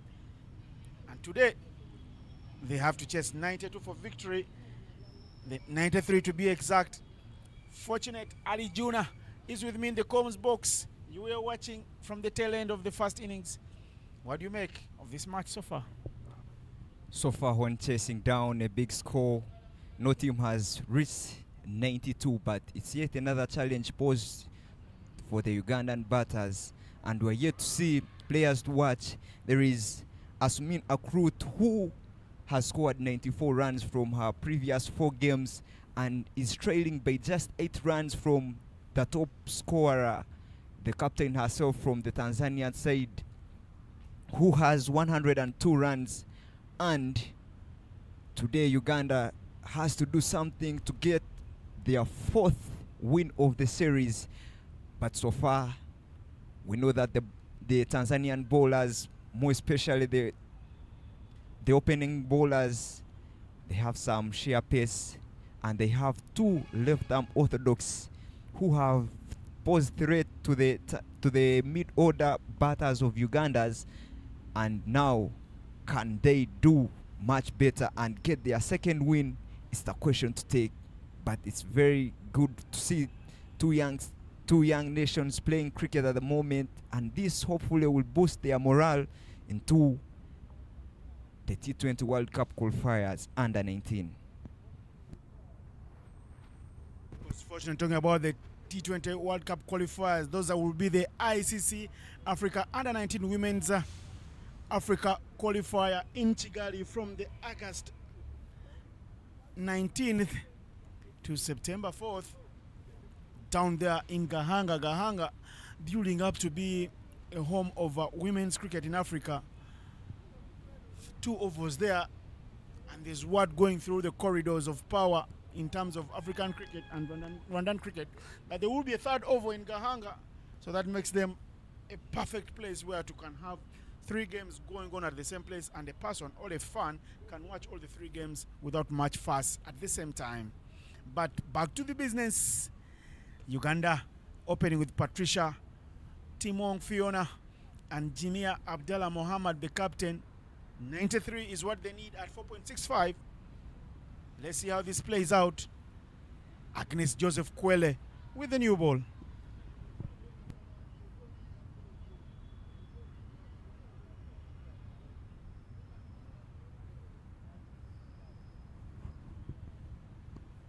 Agnes Joseph Kwele played for the senior team. She scored 168 runs at an average of 12 in her 18 innings. Times she's batted in the 31 matches she's played for the senior team. But at the under 19 level, she's got to earn the stripes all over again. Quick single for Uganda. Patricia off the mark. Patricia has been so good at the top there, having scored a total of 50 runs from her 3 innings that she has played for you. Patricia has been so important for Team Uganda at the top there, having scored a total of 50 runs, and her highest score was 28 runs, and she continues to do her job as she has always. But Agnes Kwele gives nothing loose to the Ugandan openers.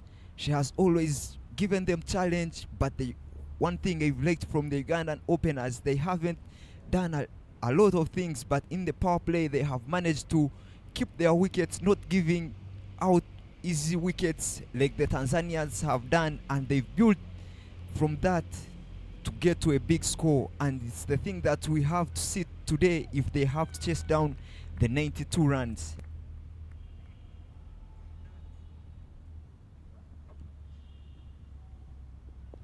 Right in the middle there. She would like to have a go. Jamia Mohammed struggling for runs in this tournament. The captain, she likes to go big in the power play. Not able to do any of that. But here she is, facing the best of Tanzania's bowlers. She has some experience from the Victoria Pearls. And here's Agnes Joseph Kwele. Big swing and a miss outside off stump. Jamia Muhammad Abdallah has been facing a lot of challenge with balls pitching outside her off stump, and we have seen her score few runs, the highest being 11, and she has always kept opening for Uganda, and hopefully in this game she will do something better for herself. Touch and go. Guiding to third man. There's a lapse in the fielding, but a good pickup. Good recovery skills there from third man. Off the mark, Jamia. We have seen her play such shot often throughout this tournament.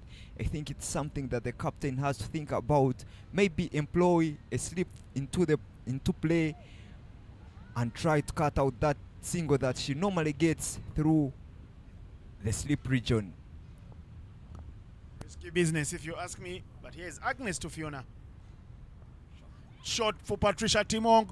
Cut very well, cut with precision, cut with intent, and the result is a boundary, the first for Uganda in the innings.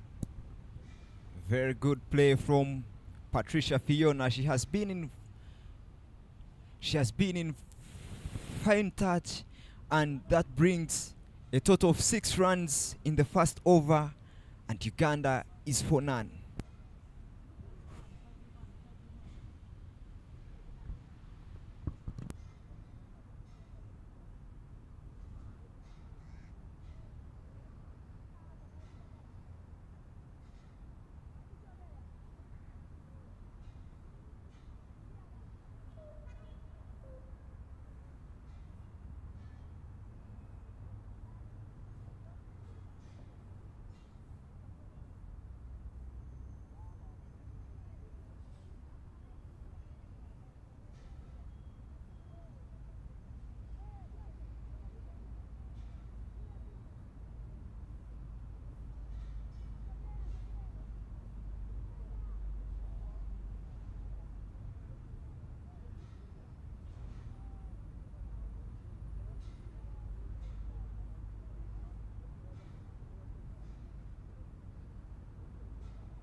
Second over underway. It is Zakia Ali Bewe from the Ginger Road end. Kia Ali yesterday was very good in her first over in the power play. She only conceded 2 runs in the first over that she bowled, and there she poses another threat with the batter Abdallah trying to drop her elbow and misses out, getting a top edge. She looks at that one. You can see Jamia Abdallah Muhammad's first instance there is trying to go for a big front foot step and try to go for power. Sometimes power is nothing without control. One thing I like from Zakia, she hasn't done a lot of things. She has kept everything tight, bowling straight to the stumps, and she continues dotting for her team Tanzania. That is the big shot. Is that a chance put down? And Jamia Abdallah Muhammad there, looking like she's living a life of a cat. 9 lives. So sad to mention there. Full pitch ball. That was the boundary that went for 4. Very good, precise play by Patricia. But there was a chance of a catch. and yet resulted into a drop by the captain herself at mid-off. That would have brought Tanzania into the game and brought pressure to Uganda, but it results into a drop that was so absurd for Team Tanzania and the captain herself. Of course, talking to the two Ugandan coaches, we'll come back to that topic, but here is Zakia. Good one. Little movement, darting into the batter. Of course, the two Ugandan coaches there at the toss, Ivan Kakande, the assistant, and Yusuf Nanga, nicknamed Odoyo after the famous Kenyan international, who is retired now, Thomas Odoyo, saying they would like to see Uganda, how they bat when they chase. It is important for you to get used to both scenarios, and even when Tanzania won the toss, they played right into Uganda's hands. Saying another good dot ball, of course, them saying that it's not about the result now. And with them knowing that the series are done and dusted in terms of Uganda winning the series, they are happy to say it's not about the result, maybe because they know the series are done, but they are saying we are trusting the process. It's about the process. We'd like to give more players a chance. That's why we brought in 2 new players today. Eric's coming through, and then as well playing not defensive cricket, but playing in both scenarios. When we chase, how do we look? Yesterday they failed 28 runs short, and today they have a chance to come good with the chase because they've done it all when they bat fast.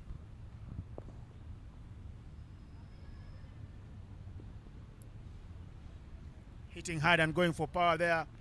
Young Patricia Fiona Timong continues to rotate the strike. She's hitting it at a strike rate of over 100. It is Patricia, it is Jimia who is going to get the gears going. Jimia has always been so slow at scoring in the power play. She has kept her wicket, but Zakia continues her dominance and her routine of only conceding 2 runs from the first over. She has always bowled in the power play, and that brings to an end of the second over. It's 8 for none.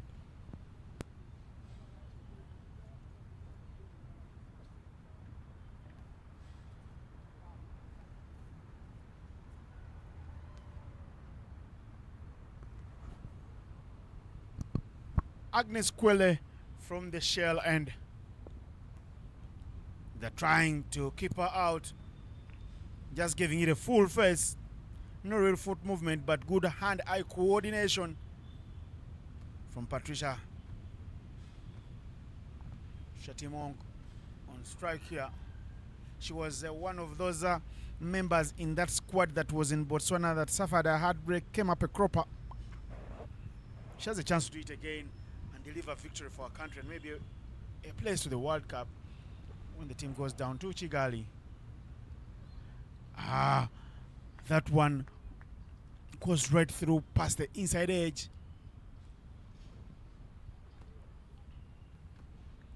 Miss Joseph Kwele knows exactly what she's doing with the ball. It's a very tough nut to crack, tidy with the new ball, and she's getting some movement now. Agnes Kweli has really been perfect at bowling those balls that away from the batter, but I'm little concerned of the field. See Mr. Ndaula, she's bowling balls outside off, and she has the fine leg in place and the third man in place. That gives chance for a boundary in case the ball goes through the point region or the extra. Look at that shot. There is no protection and she bowls it wide. That gives room for cutting and results into a 4. That's the adjustment that she would have done, and there she goes for it after suffering a boundary. Suffering a boundary indeed is what happened, because look at the point fielder. She was caught flat-footed, and that one almost taking the legs off the official tournament photographer there, Lillian. Tanzanian dugout not happy with the sight. They don't want to be suffering boundaries early on, especially from their best bowler. Full and straight. Patricia Timong playing boldly, no pressure whatsoever. She's giving it a full face and showing Jimia, this is how we do the business, and this is the real business. She really has the skill set of playing the new ball at all pieces, and more importantly in the power play, she doesn't drop her elbows, she doesn't do extraordinary things going hard into the ball. She just waits for the bad ball, she keeps her elbow and hits with and on merit. If you're watching, please share the stream with everybody else. Let them watch. This is the final match of the tour. The numbers have been growing on the live stream. It's on the deep end stream, and the stream has been shared all over by the media arm of the association. Done a terrific job. One particular comment there from Claire Nambozo saying, my sister Irene Mutoni, we are watching you and success. God is blessings. Yes. Go and share that. And Bob Bashil saying, legends on the mic. Yes, we are legends in the making indeed on the mic. Yes, please share the stream. Let everybody cash in and catch the action. It's all free. Just buy a data bundle and it's very cheap all across the continent. More power from Patricia Fiona Timong, who is playing without fear and sending a signal of intent to the bowling attack. End of the second over from Agnes Joseph Kwele. The score is 12 without loss.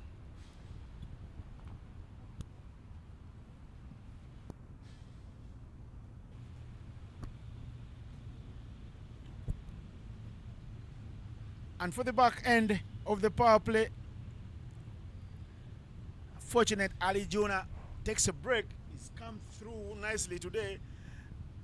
He's doing a fantastic job, earning his stripes as a commentator. Yes, he's still an able player and comes from a region that plays very smart cricket, a region of humble people. With me in the box is one from a place that has built most of the cricketers in Uganda, including yours truly, Ivan Sajabi. Welcome to the comms box. Thank you, Innocent. I nearly called you Dense. We've been with him here for the last 4 days. But good to have you here in the commentary box, Innocent Indaula. Just when you said that Alijina Fortnite is still an able player, sounded like you were sending a message trying so that some of us maybe we are not able players. But I'm very happy to have him. He's played in the World Cup alongside Dennis in the Under-19 World Cup.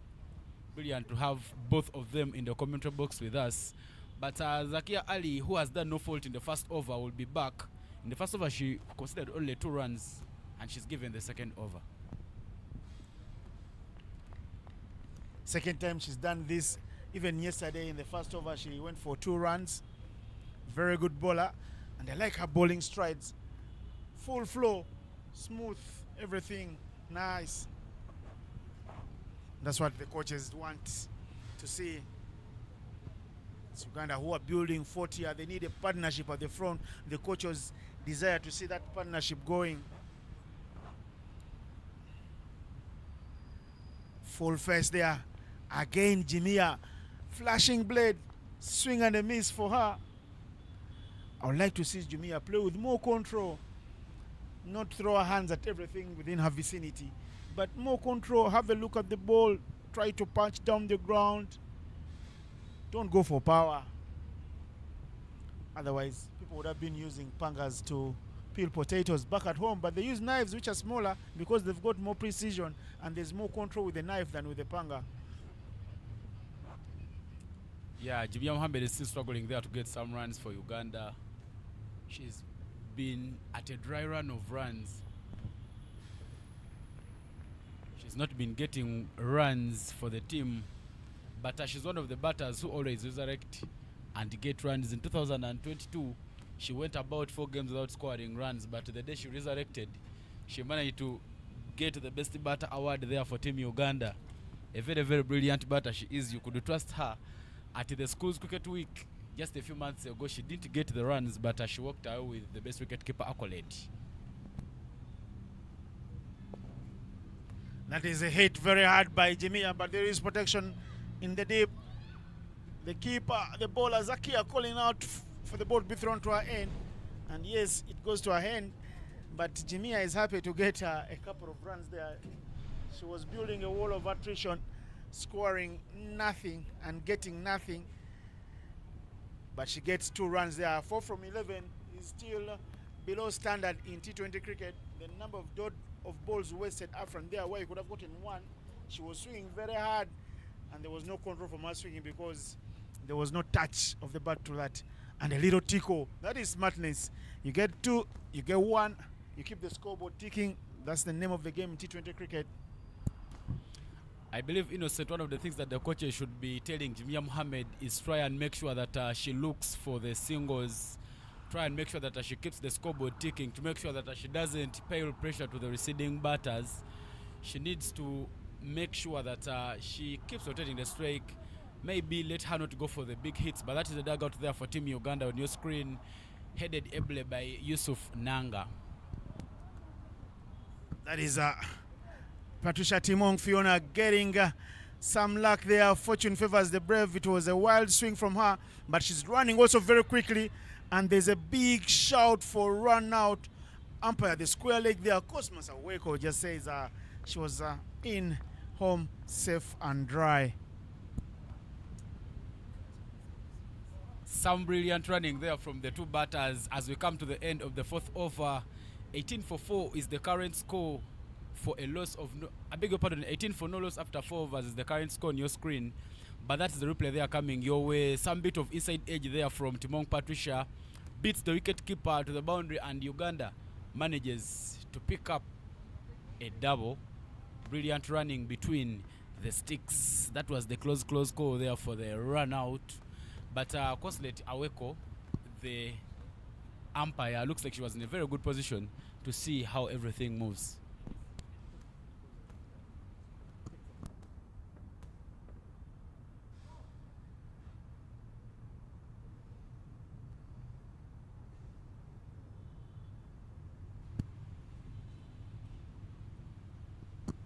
Uganda continuing to build here. Big pull. Does that beat the fielder? Yes, the fielder will play second fiddle in the chase. Even Usain Bolt would have finished second in that one. Uganda get a boundary. Jimia in need of runs. Jimia getting a boundary. That is the commentary box here where I am with the big boy Innocent Indaula on your screen. But I feel like there was not enough commitment there from the fielder. Maybe if she had put her body down to the ground, she could have saved Tanzania another boundary. That brilliant shot there, big strike there on the onside. Look at that one. If she got down a little bit more, maybe that couldn't have rested the boundary at the fine leg area. But Uganda picks up a boundary, and they are now in control of the match because they are now ahead of the required run rate. Talking about the required run rate. Talk about the fielder. You feel for her. You don't want to go home with an injury and miss out on the next flight to Kigali. It's just a warm-up tour. It's a training tour like you called it. And then it's very important. Play safe, stay alive.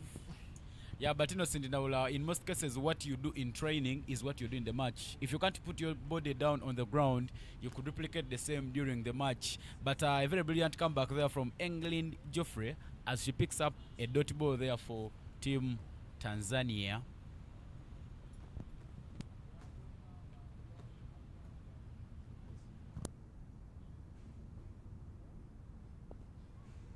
Short again, they are right over the top. Of course, they are with the CEO of Uganda Cricket walking around the oval. I think the girls see her and say, we could be missing out on some more allowances if we don't get this win in the bag. The boundaries start to flow for Uganda. Ivan, look at that shot. Jimia Mohammed going for power, and this time there is sweet connection. Up and over, 4 runs. Yeah, in the balls that Jimia Mohammed has been missing, looks like she was going very, very early, making an early commitment to the shots. But just as soon as she waits for the balls, she manages to get contact and picks up a boundary there.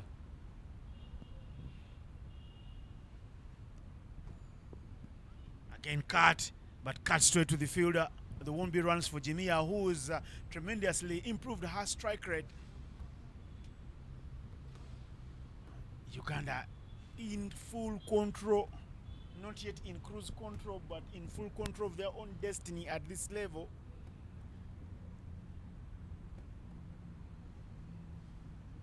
Tanzania were 25 for 1 and then 50 for 4.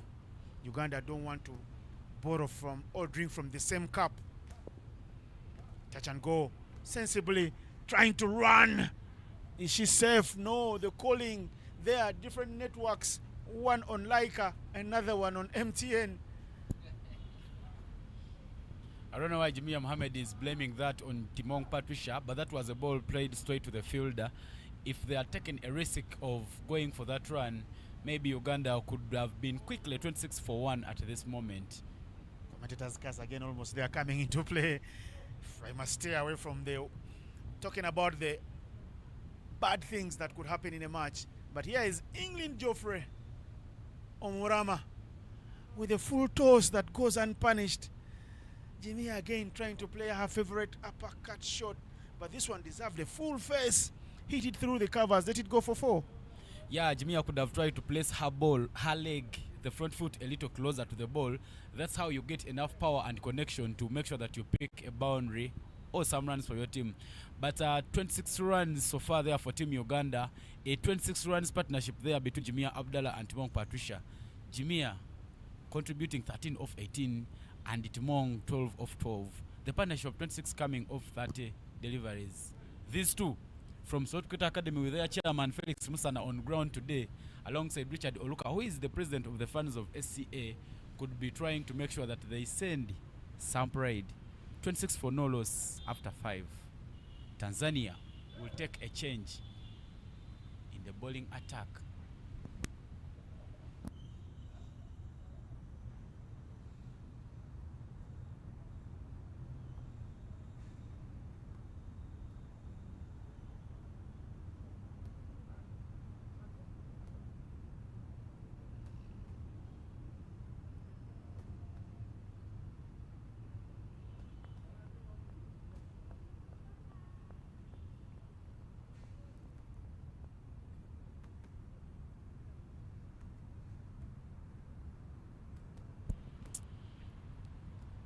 Farida Amiri there with the ball.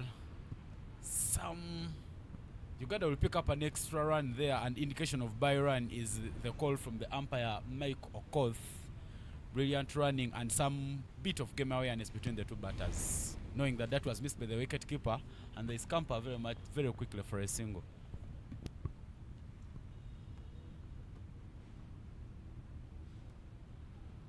Good movement from Farida Amiri.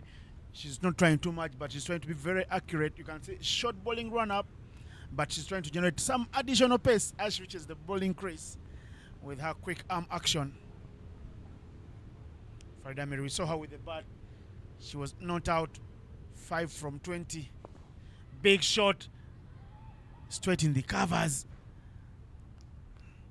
Whatever Jemia does, I wish she could hit most of those balls down on the ground rather than going for the air shots, because there's a lot of protection on the offside. 1, 2, 3, 4, 5, 6 fielders, including a sweeper. Again, their feet, like Dennis says, in the toilet, but just throwing her hands to the ball. Misses everything. You know, so one of the things that the Tanzanian bowlers have tried to do is bowling the ball outside off stump. They are not working down the leg. And Farida Amiri doing it brilliantly well. She so far picked up 4 wickets in this ongoing series there.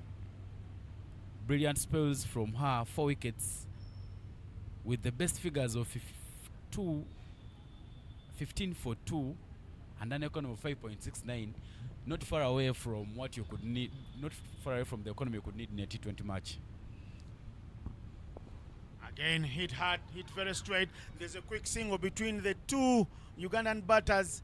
They deny Farida Amiri a deserved maiden, getting a run off the final ball there is Jimia.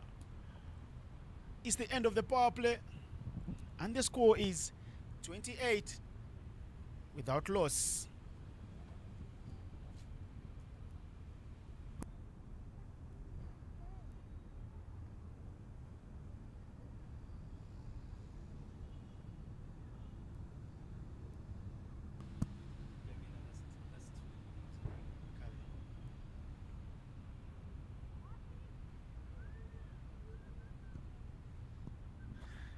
Changes all over the park. There will be more changes. First change here is in the comms box. Ivan Sajabi will take a deserved break. He's done well. Loss of energy on the final day. Looks like the opening day of the training tour between the Baby Victoria Pauls and the Tanzanian under 19 girls, all women. But Dennis Athamusali played in the World Cup at this under-19 level, not for the women because he's a man. Is back in the comms box, and Josephine Uriki Shirima is also fresh from the shell end with some spin for the first time. Jimia goes big, chance for a catch. It's one bounce to the fielder. Dennis, welcome. Thank you, Innocent. Happy to be here. The contest starting to take shape. 29 for Nolos Uganda. This is what they were missing yesterday, partnership to just get them going. Hopefully that Patricia Timong and Jimia Muhammad, the captain, can bat for long and put Uganda in a good place. Again, trying a half-hearted pull there. She was cramped for room. Pulling it back. And I can hear some Itesot. What's the name of the language? Ateso, like they say. Ateso. But not a very powerful player, Jimia. So those are the, Timong. Those are the shots that she won't get value for. She goes for a pull, big appeal, but Konsi Aweko, the umpire, says not out. I say Ateso because right at the screen, right behind the two batters at the scoreboard, I could see there Oluka, who plays a lot of good cricket, who played a lot of cricket even much earlier with you in Musoga College Mwiri, and later at our level, the under-19 level, with Felix Musana, two instrumental people for Soroti Cricket Academy, saying some words to the two batters. Of course, it works with their heads, and they say, oh, the chairman is in the building with his vice. We don't want to be the ones in his bad books whenever we go back home. Yeah, Tanzania missing the trick here. They should know that Jimia struggles, especially with balls that are bowled in wicket to wicket. That's the sort of length that you want to challenge these two batters with. So it's important if Josephine can keep it there and then just try and keep them quiet. They were milking a lot of runs off the pace bowlers. The slow ones should be able to just drag the context back in the favor of Tanzania.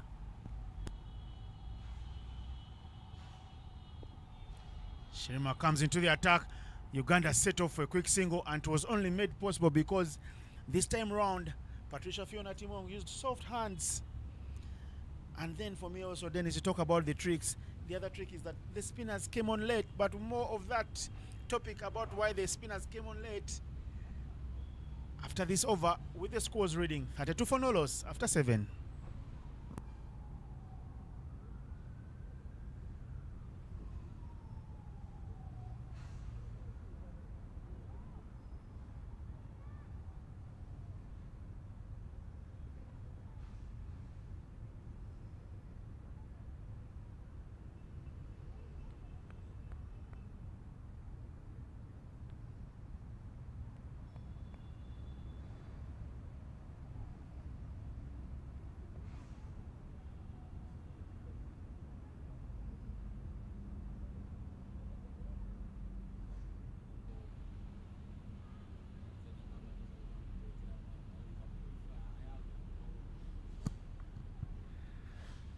Final field settings from the captain there, Jennifer Gabriel Kimaro, getting the point in the right area.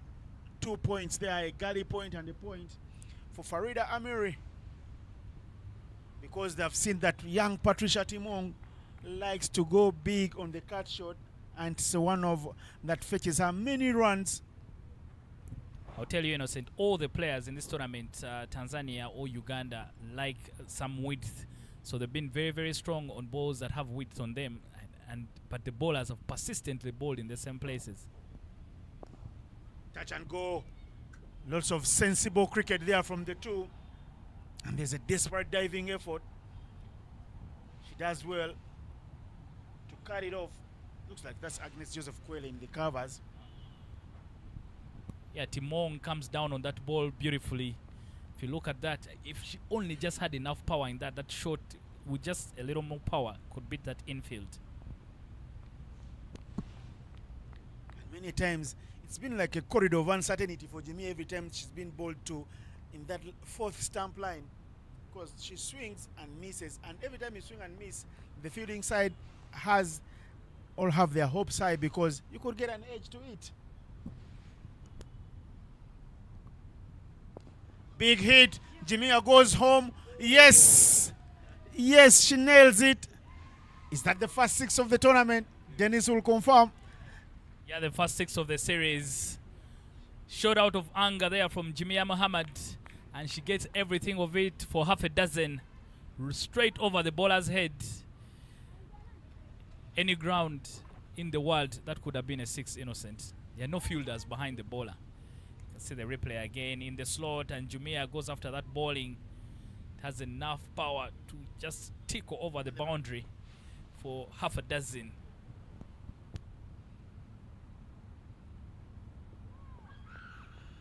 Big appeal there from the keeper, but it's an appeal out of anticipation more than purpose. Will never be out because there was nothing on it. Jamia just needs to find a way of improving her all-round game. It's not just about the boundaries, but ones and twos as well get you close. Small details, but those she will learn as she starts to grow in the game. Small details, but very important. You have to mix the power with finesse, play with controlled aggression. Jimmy is still a long way from learning that, but today she will be smiling because as a captain, when you get runs on board, you pump up the volume in your camp and things start to look nicely. It's the end of the 8th, 40 without loss. And the cranes flying like the bird you're watching on your screen from wherever you're watching from this live broadcast.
More spin here into the 9th.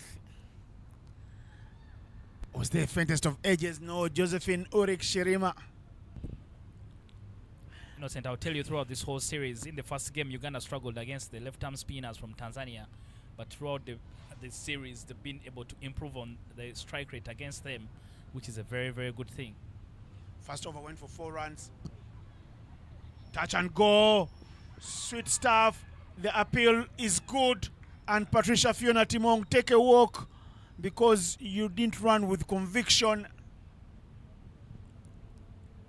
Timong will be disappointed. 15 from 18 for her, but she just didn't have enough conviction in that running, casually placing her bat instead of sliding in the bat. And the umpire took his time there, but Michael Koth was sure that she didn't make ground. The run-out cast continues for these teams. It was a touch. This is the delivery again. Touch and go from Jimia. But look at the running. Good underarm throw. And it was pinpoint accurate.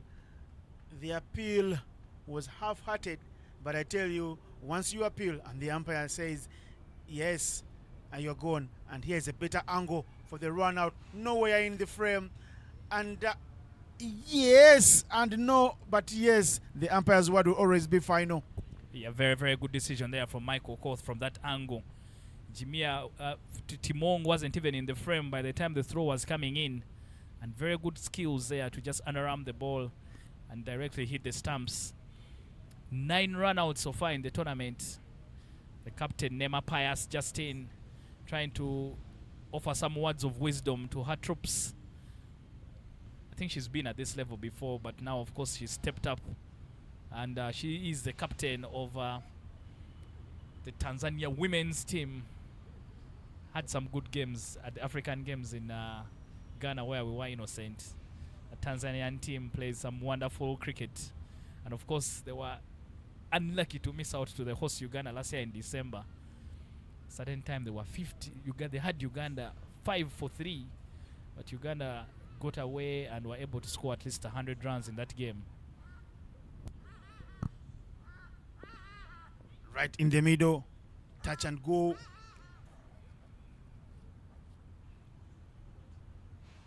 A dive there maybe could have saved Patricia Timong. Exactly, and you mentioned it. She just didn't have conviction in that running. When you put in a dive, you also confuse the umpire. They are just not sure whether you're out or not. And most time benefit will go to you. Benefit always goes to the batter. But you talked about the left-arm spinners, and that's why I told Sajabi earlier on when he matched Nandera up in the bowling for Uganda that left-armers come with that magic and added option for the coaches. Look at her over Josephine. Not only does she have a very beautiful name in Josephine because my mother is called Josephine, but look at those figures.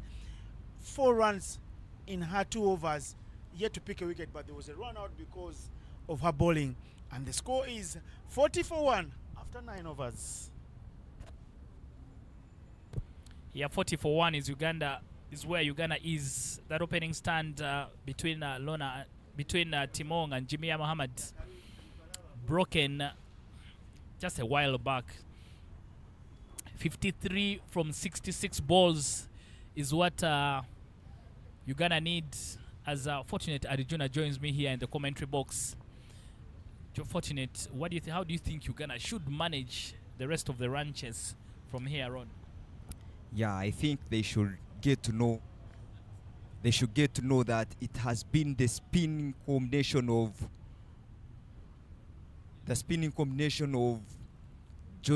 Josephine and Lucas who have been picking wicket for their team, and now they are continuing in the middle.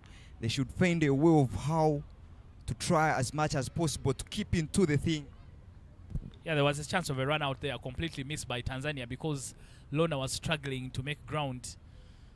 I don't know how fit Lona is to come out and bar because she's been unwell. She's just played 2 games in this series. But you could see that she was struggling. They decided to run off a misfield. Chance and very easy catch given.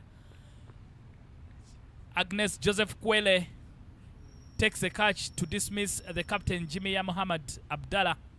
Jimmy backing away and trying to hit the ball through point.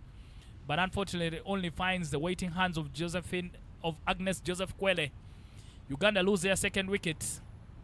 That's the problem. 1 brings 2, and Tanzania have been able to find 2 quick wickets. Uganda now 42 for 2. That's the replay there. She goes hard on the ball that is turning away. She would have either closed up her bat or went over the point fielder, given that she was bowling very slow, but doesn't do anything. And there it goes straight to the man, and she departs. At this moment of the game, Uganda should know that it is Lucas who is very deadly with the ball, given the fact that she has had a 3-wicket haul in 2 games, and now she has come in her first over of this inning and she has picked 1 wicket already. Now they should get to know that there has to be one bowler whom they have to attack and the other whom they have to go easy on, and this should be Lucas. Yeah, you can't keep Maria Lucas out of the action. Immediately into the attack and picks a wicket. But Uganda have sent their trump card throughout the whole series, Akruta Smain, to try and seize the initiative and push for the victory. 42 for 2 is where they are. That's a problem when you have a long opening stand most times. When you lose a wicket, then the others also follow in quick succession. It happened to Tanzania yesterday. 73 for no loss. Right on top of the ball, but very well done by Agnes Kwele. Again, the running between the wickets, not very, very assuring. Asumina Krut was in trouble, but like I was mentioning, you can look at some of the Cricket Cranes players there in your frame. Simon Sesazi, Juma Miyagi, Cyrus Kakuru, all watching the baby Victoria Pearls in action. But I don't know why, when you lose the wicket, all the others also come in quick succession. 73 for no loss Tanzania yesterday. And unfortunately, they finished on 102 for 7. There has to come in 2 thinking of a cascade, something that maybe picking a wicket causes a cascade of another wicket falling. And at the moment, I see batters in the mid are not running well. I think they have had a very long spell. Maybe they are young and they are cramped somehow. But after this tournament, they must get a very good rest and recover. But they are running between the wickets. They seem to be sluggish and very slow. That brings to the end of the 10th over, and it is 43 for 2.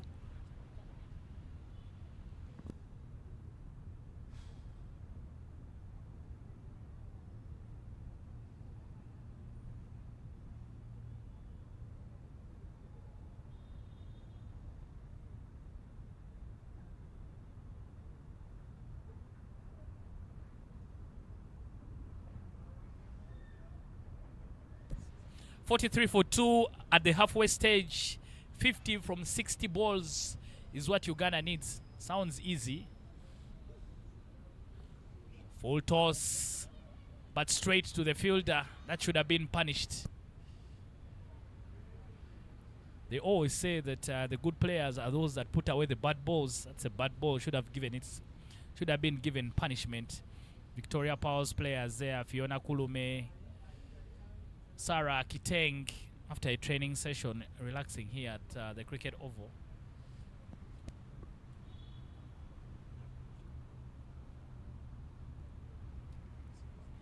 Asmin is the player that Tanzania have to be looking up to, picking her wicket, given the fact that she is at 94 runs from her previous games that she has played, and she is continuing ticking and scoring runs.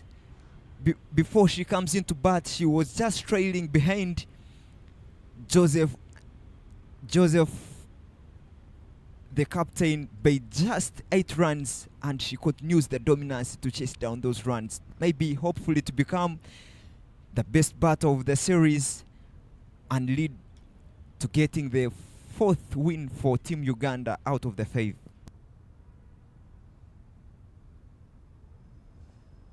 Up in the air, but will land safely. They're thinking about 2. They should easily get 2. Very good running between the wickets here from Lona and Anite. Lona and Asmin.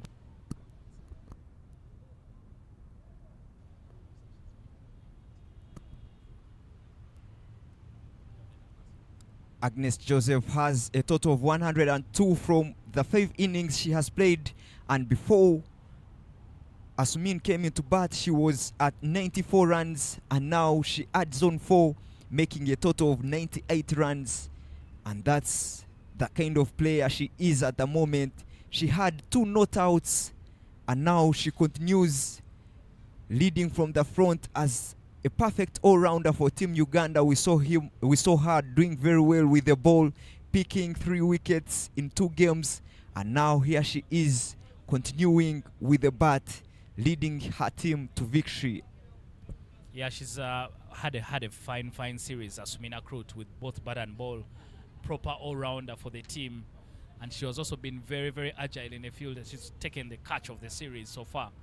So I think she has had a wonderful series. She has had a bit of a quiet debut for the Victoria Powers at the Kwibuka. But amongst her own peers, she's been able to show her class. Outside edge, completely missed by the fielder, but won't have the legs to get to the boundary. Tanzania, their own enemies right now in the field as Uganda continue to chip away. That's well put off, given that the ball is turning away from the right-hander. I think there is the reason as to why you have to be having your best fielders on the offside, more so behind the stumps, where anytime you expect the ball to be coming and you don't have to concede any misfield. Again, well done by Asmina Krut. I don't know why Tanzania have decided to all of a sudden defend against the Ugandans. They have too much protection on the onside with the mid-wicket open. These are 2 new batters. You try and attack them a little bit instead of being too defensive against them, because you're defending at least about 4 runs every over. Sure, Dennis there. Uganda are now into the thing. but they have to build an inning and try to get a partnership, of which so far hasn't worked for Uganda, having only Lona and Asumini for the fall of 2 wickets. The opening partnership had proven to be very good for Uganda, and now they need to get another one. Another deadly. That brings to the end of the 11th over, and Uganda are having 50 runs for the fall of 2 wickets.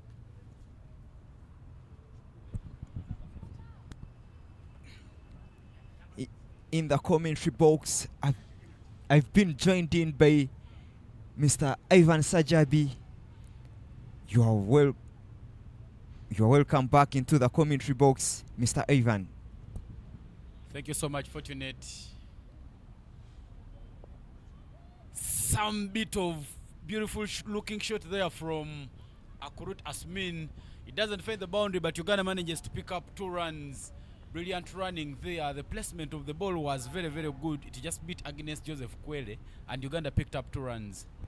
Exact shot like Abdallah played in the previous, but she was prone to a catch, but lucky enough Asmin goes lucky and doesn't get caught in the point region. This is the challenge that you have to encounter when playing the left arm spinner with the ball standing away from you. You have to be so precise and so timely, and very good timing from Asmin there. What a player she is at the moment.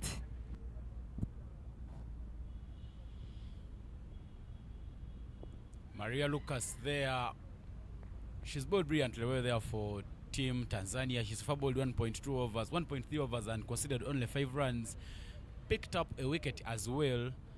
Brilliant spell there from Maria Lucas Masawe. Left-arm orthodox bowler there. This time round puts it to the pads. Swing and a miss there from Akurut Asmin. But Uganda will run very quickly and pick up a single. I beg your pardon, and pick up a run as the umpire indicates a wide.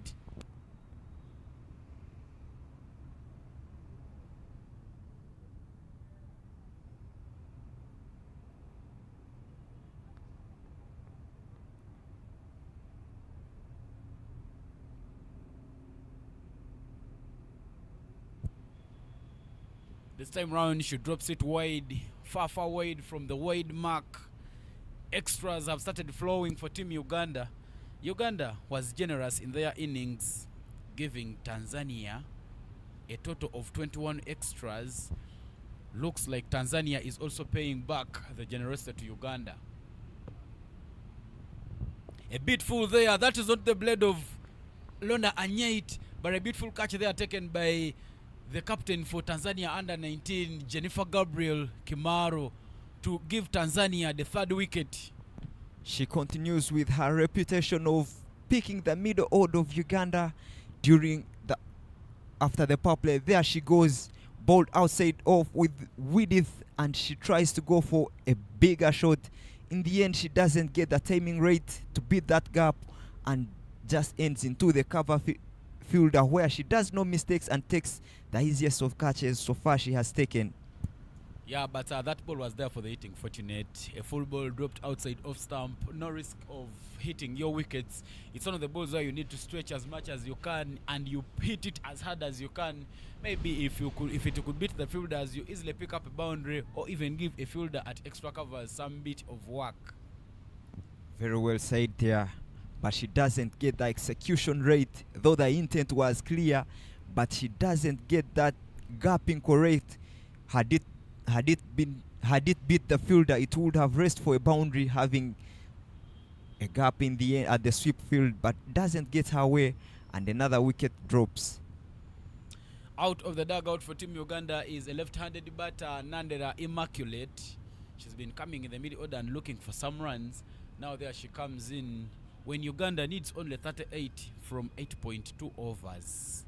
They are far ahead of the required run rate, since they are already 4.71 and the required is only 4.56. Keeping it close and tight there.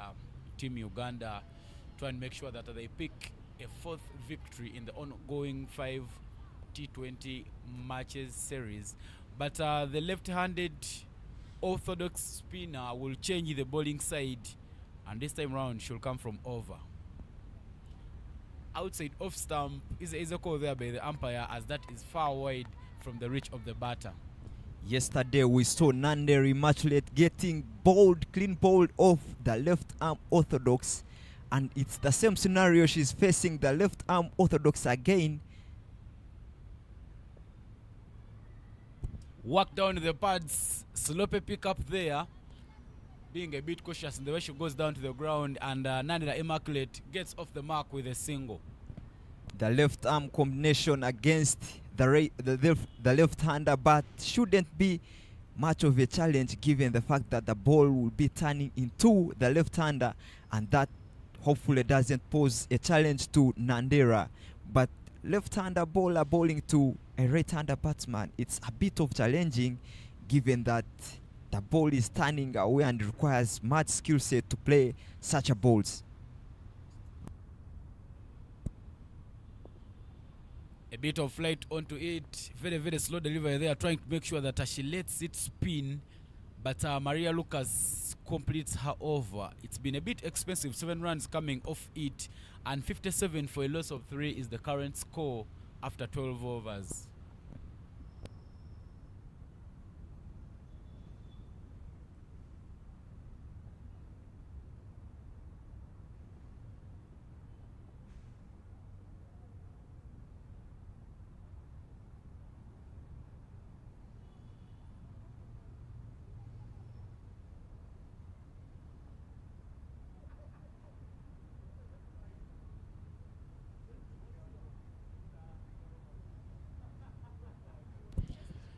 Josephine Shirima will be the bowler there to continue the bowling for Team Tanzania. She's been very brilliant and economical. Only 11 runs with no wickets coming off her first 3 overs. She's here to deliver her last over in the innings. Josephine Elek hasn't picked a lot of wickets in this series, but she has managed to be so economical for Tanzania, giving them an advantage.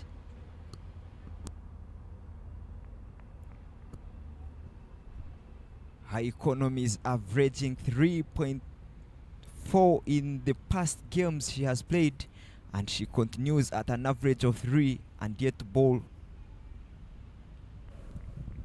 She tries to put it outside off stump, but there will be a wide call and signal from the umpire. Fortunately, these bowlers of Tanzania have always tried to make sure they bowl outside off stump, but every time you bowl it closer the stumps with not too much width onto it, it becomes very easy to pick up a dot ball. And yet again, soft hands there, beats the fielder who made an early move. That should be a boundary there at third man, and yes, Uganda picks up 4 runs. Whenever you're fielding in such positions, you have to know that any shortcut towards you, the ball after bouncing will have a deviation in its course after bouncing, because it comes with spin.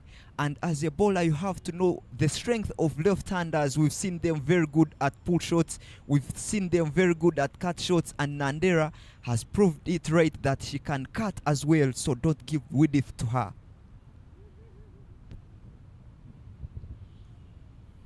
Remaining a bit consistent there, Josephine Shirima keeping on the offside, but that will be another wide call there from the umpire. It's currently a battle between 2 left-handers, a left-handed bowler alongside a left-handed batter, Josephine Shirima to Nandere Immaculate. A bit full, but that will find the blade of Immaculate. The fielder they are not running in to stop that one, and Uganda picks up a single. Very good skill play from Nandere. Having got a 4 off the first ball of the over, she now gets off strike. That releases pressure from her, and now Asmin, who is very patient and who is very technical in her play, is on strike. Down to one knee, tries to go hard for that one, misses it, wide, comes the way for Team Uganda. Contrary to the way how Josephine was bowling in the previous overs, she has now bowled so many wides, and she has to adjust over has it been for the boundaries she has conceded today.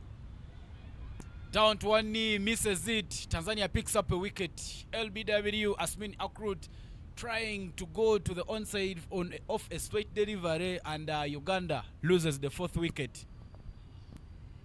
Yesterday, Asmin departed for 3, and now she again departs for a score less than 10, which we haven't seen in the previous games. The first game she scored 33 unbeaten. That's the replay. Goes across the lane. She clears the front foot on one knee, and the umpire makes no mistake, calls an LBW. What a powerful shot she intended to, but doesn't get any bat on it. She departs, and the danger batter for Uganda is out there. Now a new batter comes in that poses threat for Uganda at the moment, only requiring 28 runs from 7 overs. The score seems to be easy, but the wickets, the rate at which they are falling, is now a question in hand. Yeah, but even though Asmin Akrut departs, she is the highest runs scorer in this series. She has a total of 103 runs in 5 innings. Brian knocks there, 4 boundaries there for Asmin Akrut, with the highest score of 38 that she scored in the second match of this series. But the new bat out of the dugout there for Team Uganda is Marisa Ariokot at number 6. Bit of flight onto it, played straight to the fielder. Brilliant bowling there from Josephine Ulik Shirima.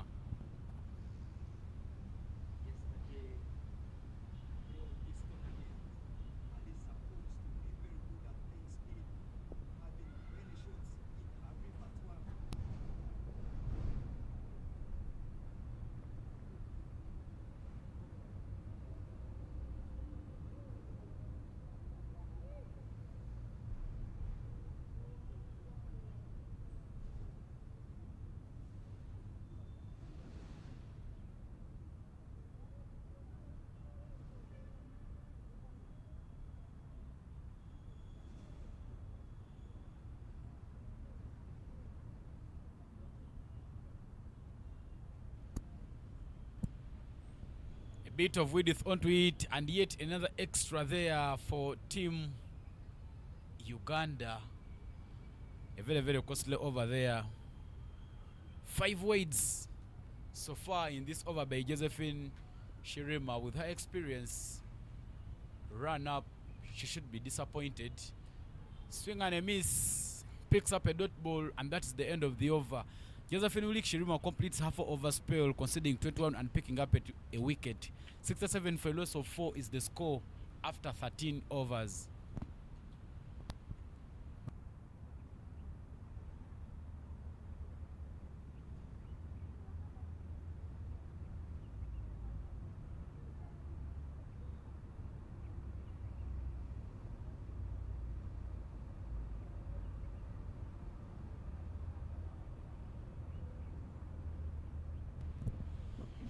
Uganda needs 26 runs from 7 overs. Lucas Maria Masawe comes back to do the bowling for Team Tanzania. Beautiful looking delivery there from Lucas Maria. Contrary to all batters for Team Uganda, Malisa is defending from the front foot. We saw all the Ugandan batters were trying to go on the back foot to play those deliveries. Oh, that was really close.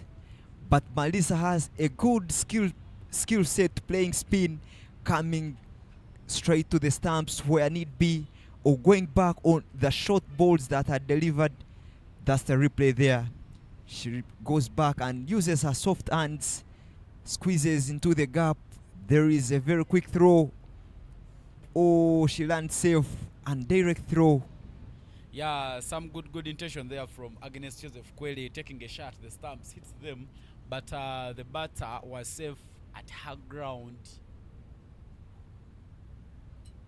One of the things that Lucas Maria Masawe has done is changing the bowling sides basing on the batter on strike. Every time there is a left-handed batter, she's always gone left arm over, and she's gone left arm round for the right-handed batters. Brilliant stuff there. She has been very good with her lanes, especially to the left-hander, bowling slightly outside off and letting the ball turn back into the wickets. That picked a wicket for Nandera yesterday, and now she has kept her lane tight, restricting Nandera from going to that powerful left-hand shots that fall on the leg side. The delivery is here beating the outside edges of the bats. Josephine, I beg your pardon, Lucas Maria, they are still picking the dots. Much needed there for Team Tanzania at the moment to try and make sure that they keep in the game. This time round, bowls it full. A lot of power onto that one. A fumble in the deep, but Uganda settles for only 1 run. A shot of power and intent there from Nandera Immaculate. Very good shot to end the over, whereby where there was less runs off a very good bowler, but that brings Uganda into continuing the chase and eases pressure off Uganda. Now that the seamer comes into the attack, we haven't seen the impact of the seamers so far in the game. Kwele has been the top bowler for Team Tanzania at the top, but she hasn't had a lot of impact. She managed to pick the highest score, the highest wickets that she picked were 2 in the last game, but she did pick more wickets. We saw her go for 0, picking 0 wickets, and now she's wicketless, and they've played her very well with her pace, and now she continues.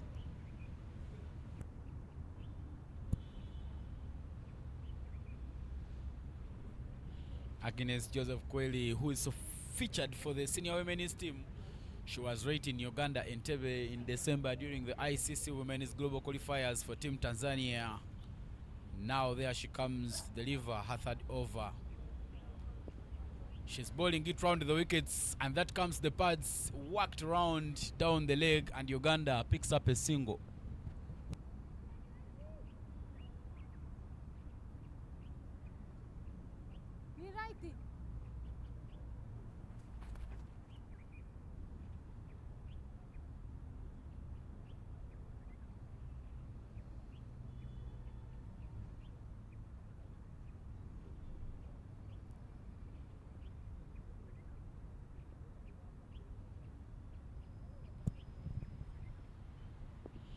Dropped a bit short, but slow delivery there from Josephine. Not worked with power there by Malisa Ariokot, and Tanzania picks up a single. Malisa hasn't been hard while facing pace, and she continues being very soft and very technical, protective of her wicket when facing spin, and that has been very good of her. She has tried as much as possible to keep her wicket, and for sure she has accumulated some runs for herself and for the team Uganda, having scored a couple of double scores, 20 in the first game. We saw a 10, and that's a very good score at the moment. Looks like Agnes Joseph is struggling with her run up there at the moment. She's trying to be a little bit more conscious to make sure that she doesn't give out loose deliveries here for Team Uganda, because they're just defending 22 runs in 5.4 overs. Should be brilliant to see her get some 2 dots, a couple of dots, to make sure that she puts this over to an end.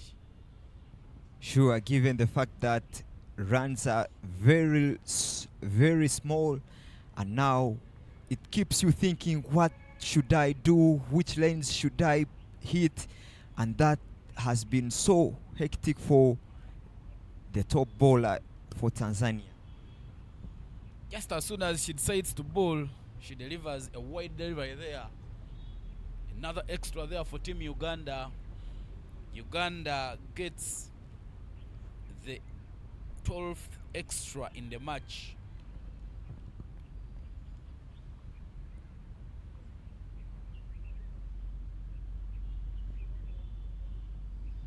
Slow delivery there, walk down the pads, that beats the fielder at short fine and races to the boundary for 4 runs there. Match ended for Team Uganda to pick up a victory. Our fellow commentator there, Innocent Indaula, doing the pick up and send back, but that's outside for 4 runs. Very good shot at this stage of the game, having given a loose ball on the pad, steps into the lane of the ball and plays it softly, closes the face of the bat very perfectly at the exact time and gets a 4 for. Softy hands into the gap and off the strike right away. Brilliant batting there. After picking up a boundary, Marisa Ariokot tries to look for a single and make sure that she gets Immaculate Nandela back on strike. We have seen her do that thing so often that she gets a boundary and again gets off strike. That's a very good thing to do as a batter. You have to know, when do I keep on strike and when do I go off strike? That releases pressure off you in such a situation where you're chasing only 16 runs from 5 overs. That's a very good thing to do. 2 deliveries remaining to complete the 15th over. A bit short, beats the outside edge, swing and a miss, but Uganda doesn't pick a run after that fumble by the wicket keeper. That was a very bad decision to make, given the fact that there is a deep fielder at the long on, and now you want to go over and go across. That's a loose decision in the end. Matter of the fact you're chasing 16 runs from 32 balls. A bit of flight onto it, that is played straight. Should be a boundary, but no, it doesn't have enough legs. The captain, Jennifer Gabriel, there manages to collect up everything and make sure that Uganda picks only 2 runs. Very good shot in the end over the bowler, but it doesn't get a good elevation. Skied up in the air. It would have gone for 4 had it been given a very good elevation. Matter of the fact, in projectiles, if you want to go for a long range, you have to aim at 60 degrees, 45 to 60 degrees there, such that you aim at getting a long projection. You remind me of the mathematics, that is mechanics, that we are studying in the advanced level of education here in Uganda. One of the mathematicians who did my mathematics up to university, though at campus I did statistics. But end of over number 15 and 79 for 4 is the current score. Uganda needs only 14 runs to pick up a victory.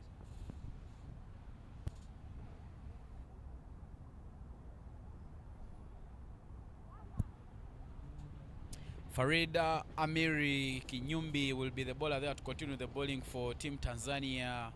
She's a 4 ball 2 overs and conceded 9 runs, yet to pick up a wicket. Farid. Current run rate 5 overs and required run rate 2.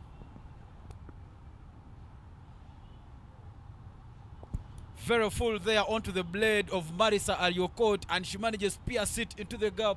Uganda picks up a boundary and they are now 10 runs away from picking up a victory. That's a shot of glass. Doesn't do much with it, just gets the timing right, beats all the fielders with no protection. Look at that, a full delivery, full toss, caps it perfectly and races to the boundary. That's the kind of player Marisa is. Farida is a very good all-rounder, having scored 79 runs and picked a couple of wickets for Team Tanzania, and now she's into the attack.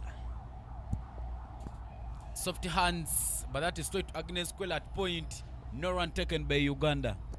Tries to continue with her reputation of getting off strike after getting a boundary, but she falls short because the ball wasn't perfectly timed into the gap, but she used her wrist and easy touch, but doesn't get it right to get off strike.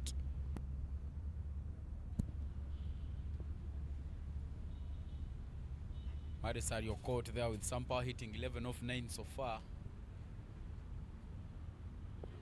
The soft hands again, but that is still straight to the fielder as Farida Amiri gets another dot ball there for Tanzania.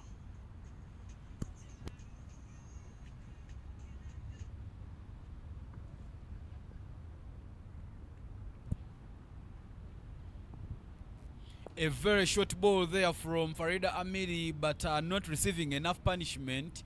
Plays it to the covers, and Uganda picks up another single. Such a good player Malisa is. We've seen a lot of her shots going into the offside region, which we haven't had so often in this series, where we see young stars trying to go across the lane and play to the onside. But Malisa has done it so perfectly, so easily, that most of her shots are gotten from the offside. Such a good player she is at this stage of the game and at the early stage that she is in. Very full there onto the blade of Nandera Immaculate, beats the fielder, and more 4 runs. Innocent Ndaula again collects that as Uganda picks up a boundary. That's the Ugandan dugout there. See the head coach. We can see the smiles. We can see the claps. A very perfect on drive. Very played with the wrist on the onside. There is a chase, a try, a bit of body and soul, but doesn't get it right, and is out into a 4. She must have been hurt. She must have hit her head on the ground, given the fact that the ground is harder. She must be hurting her shoulder, but that brings Uganda back into the game, only requiring 5 runs from 4.1 overs.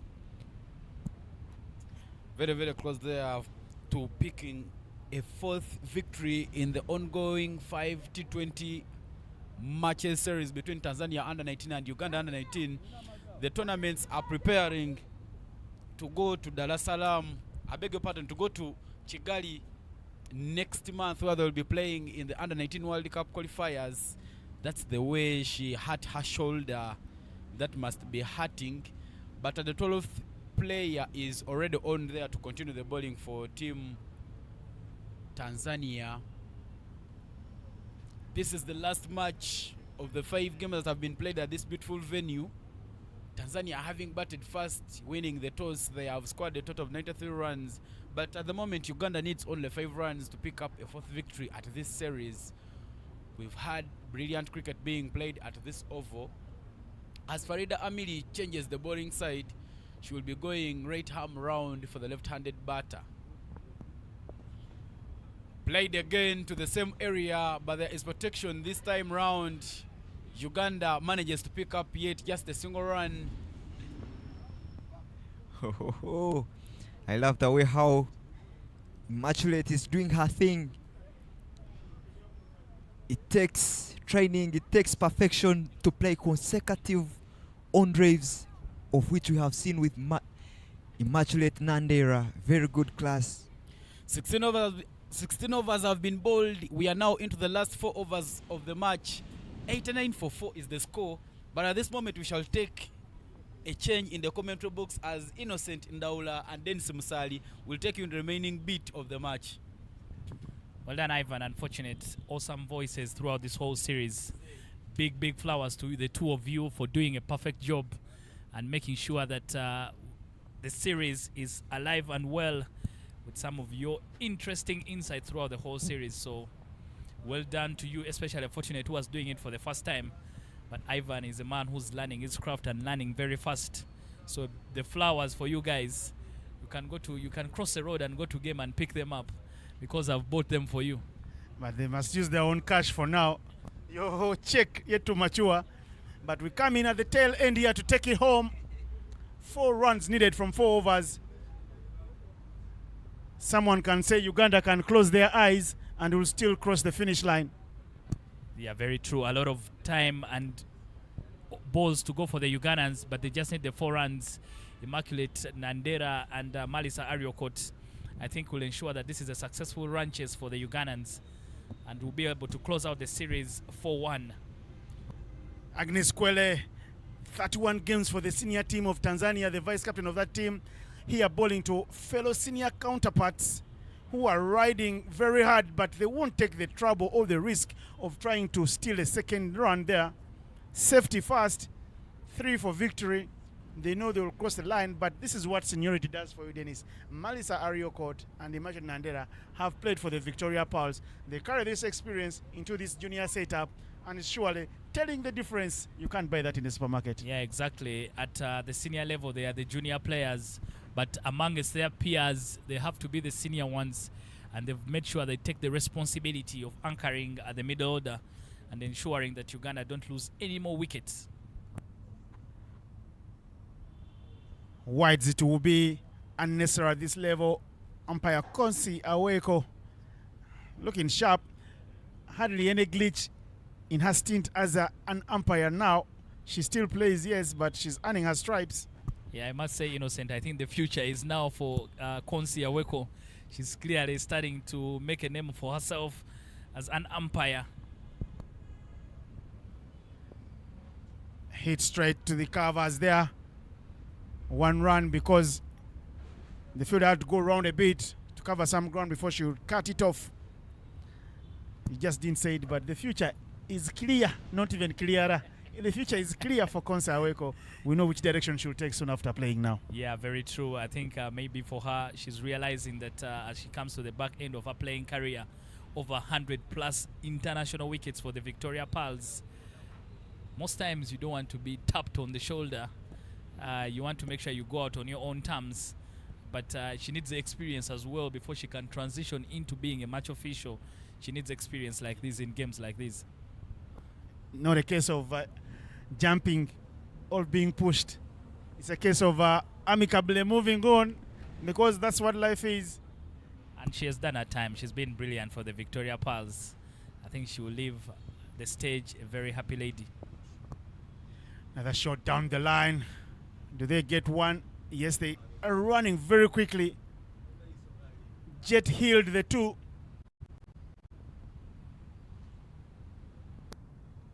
Let's remove the bells. I think that is it. Game, set and match. Tanzania go down by 6 wickets. Uganda victorious, chasing down the 92, getting to 93 in 16.4 overs. A good effort from the Ugandans in the chase. They came up a cropper yesterday, losing by 28 runs. Today they carry the day and win easily with 20 balls to spare.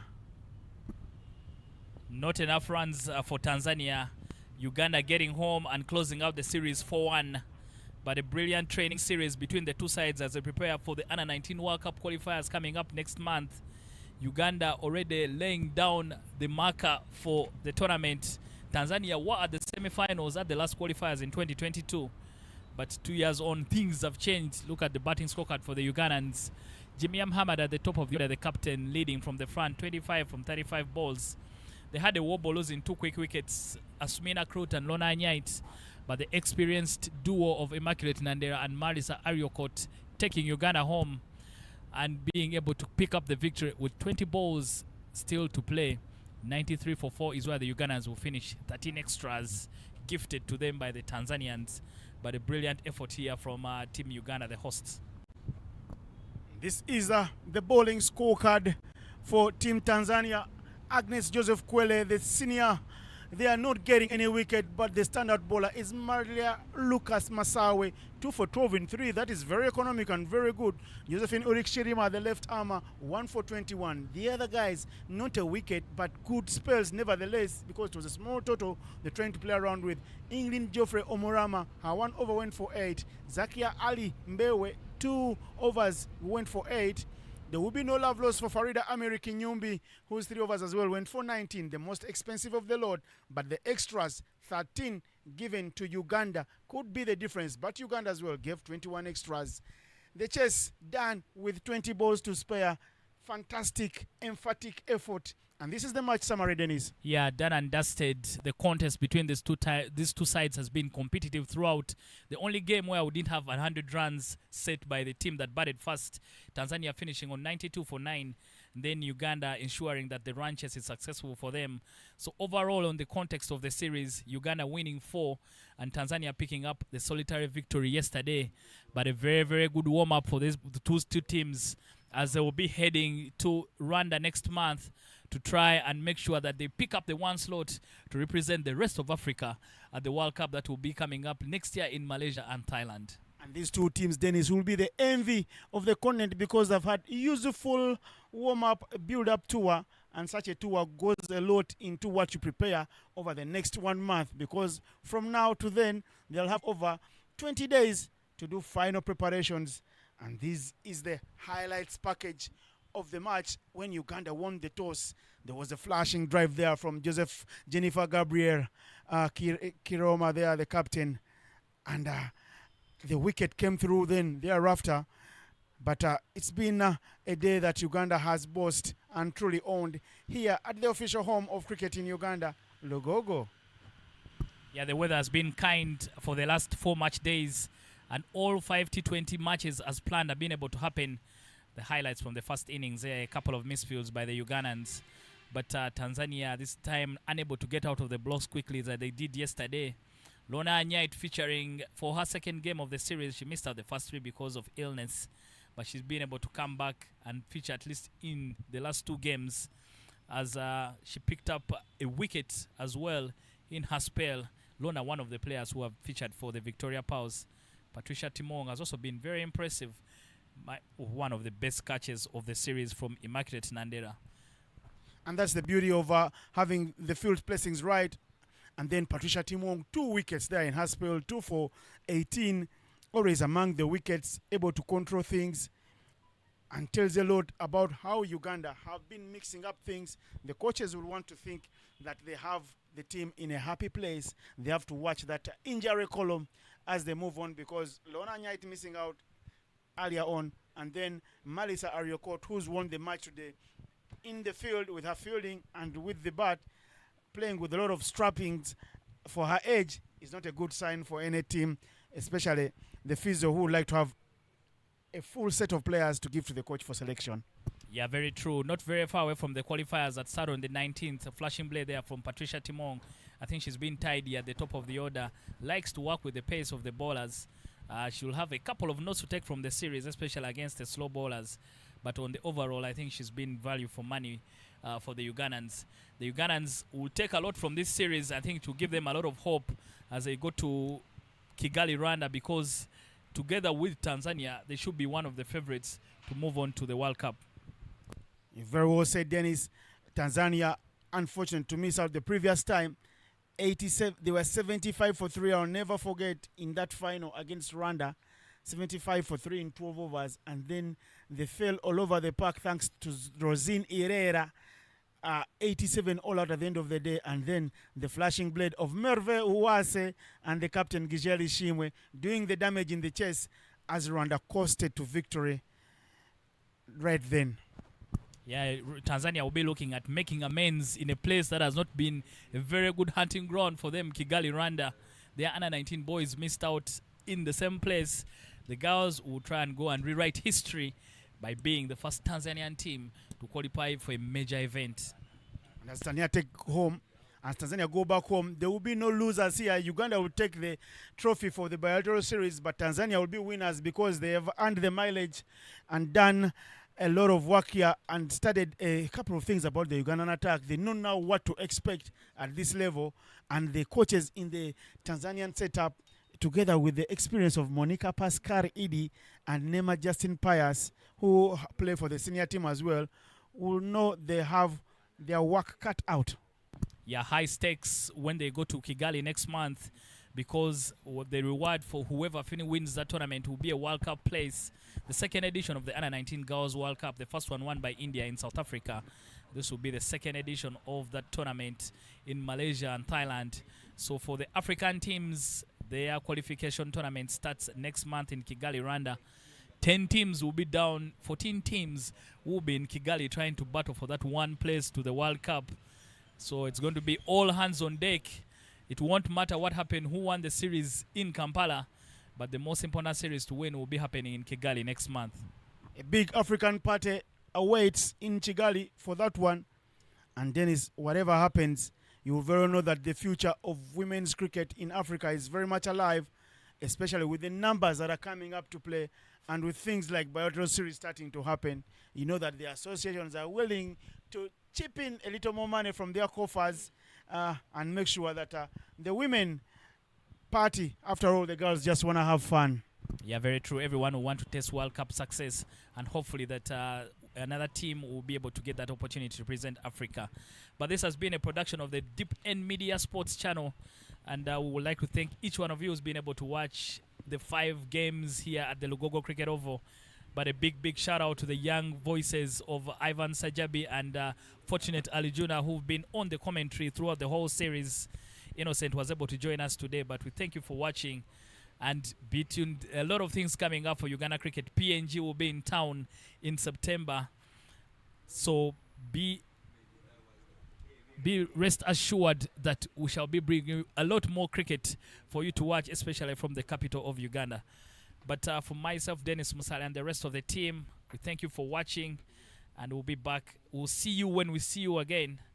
And big thank you to Deep End and Uganda Cricket Association and Tanzania for making this happen. Thank you for watching, and until next time, we sign out here from the Lugogo Cricket Oval.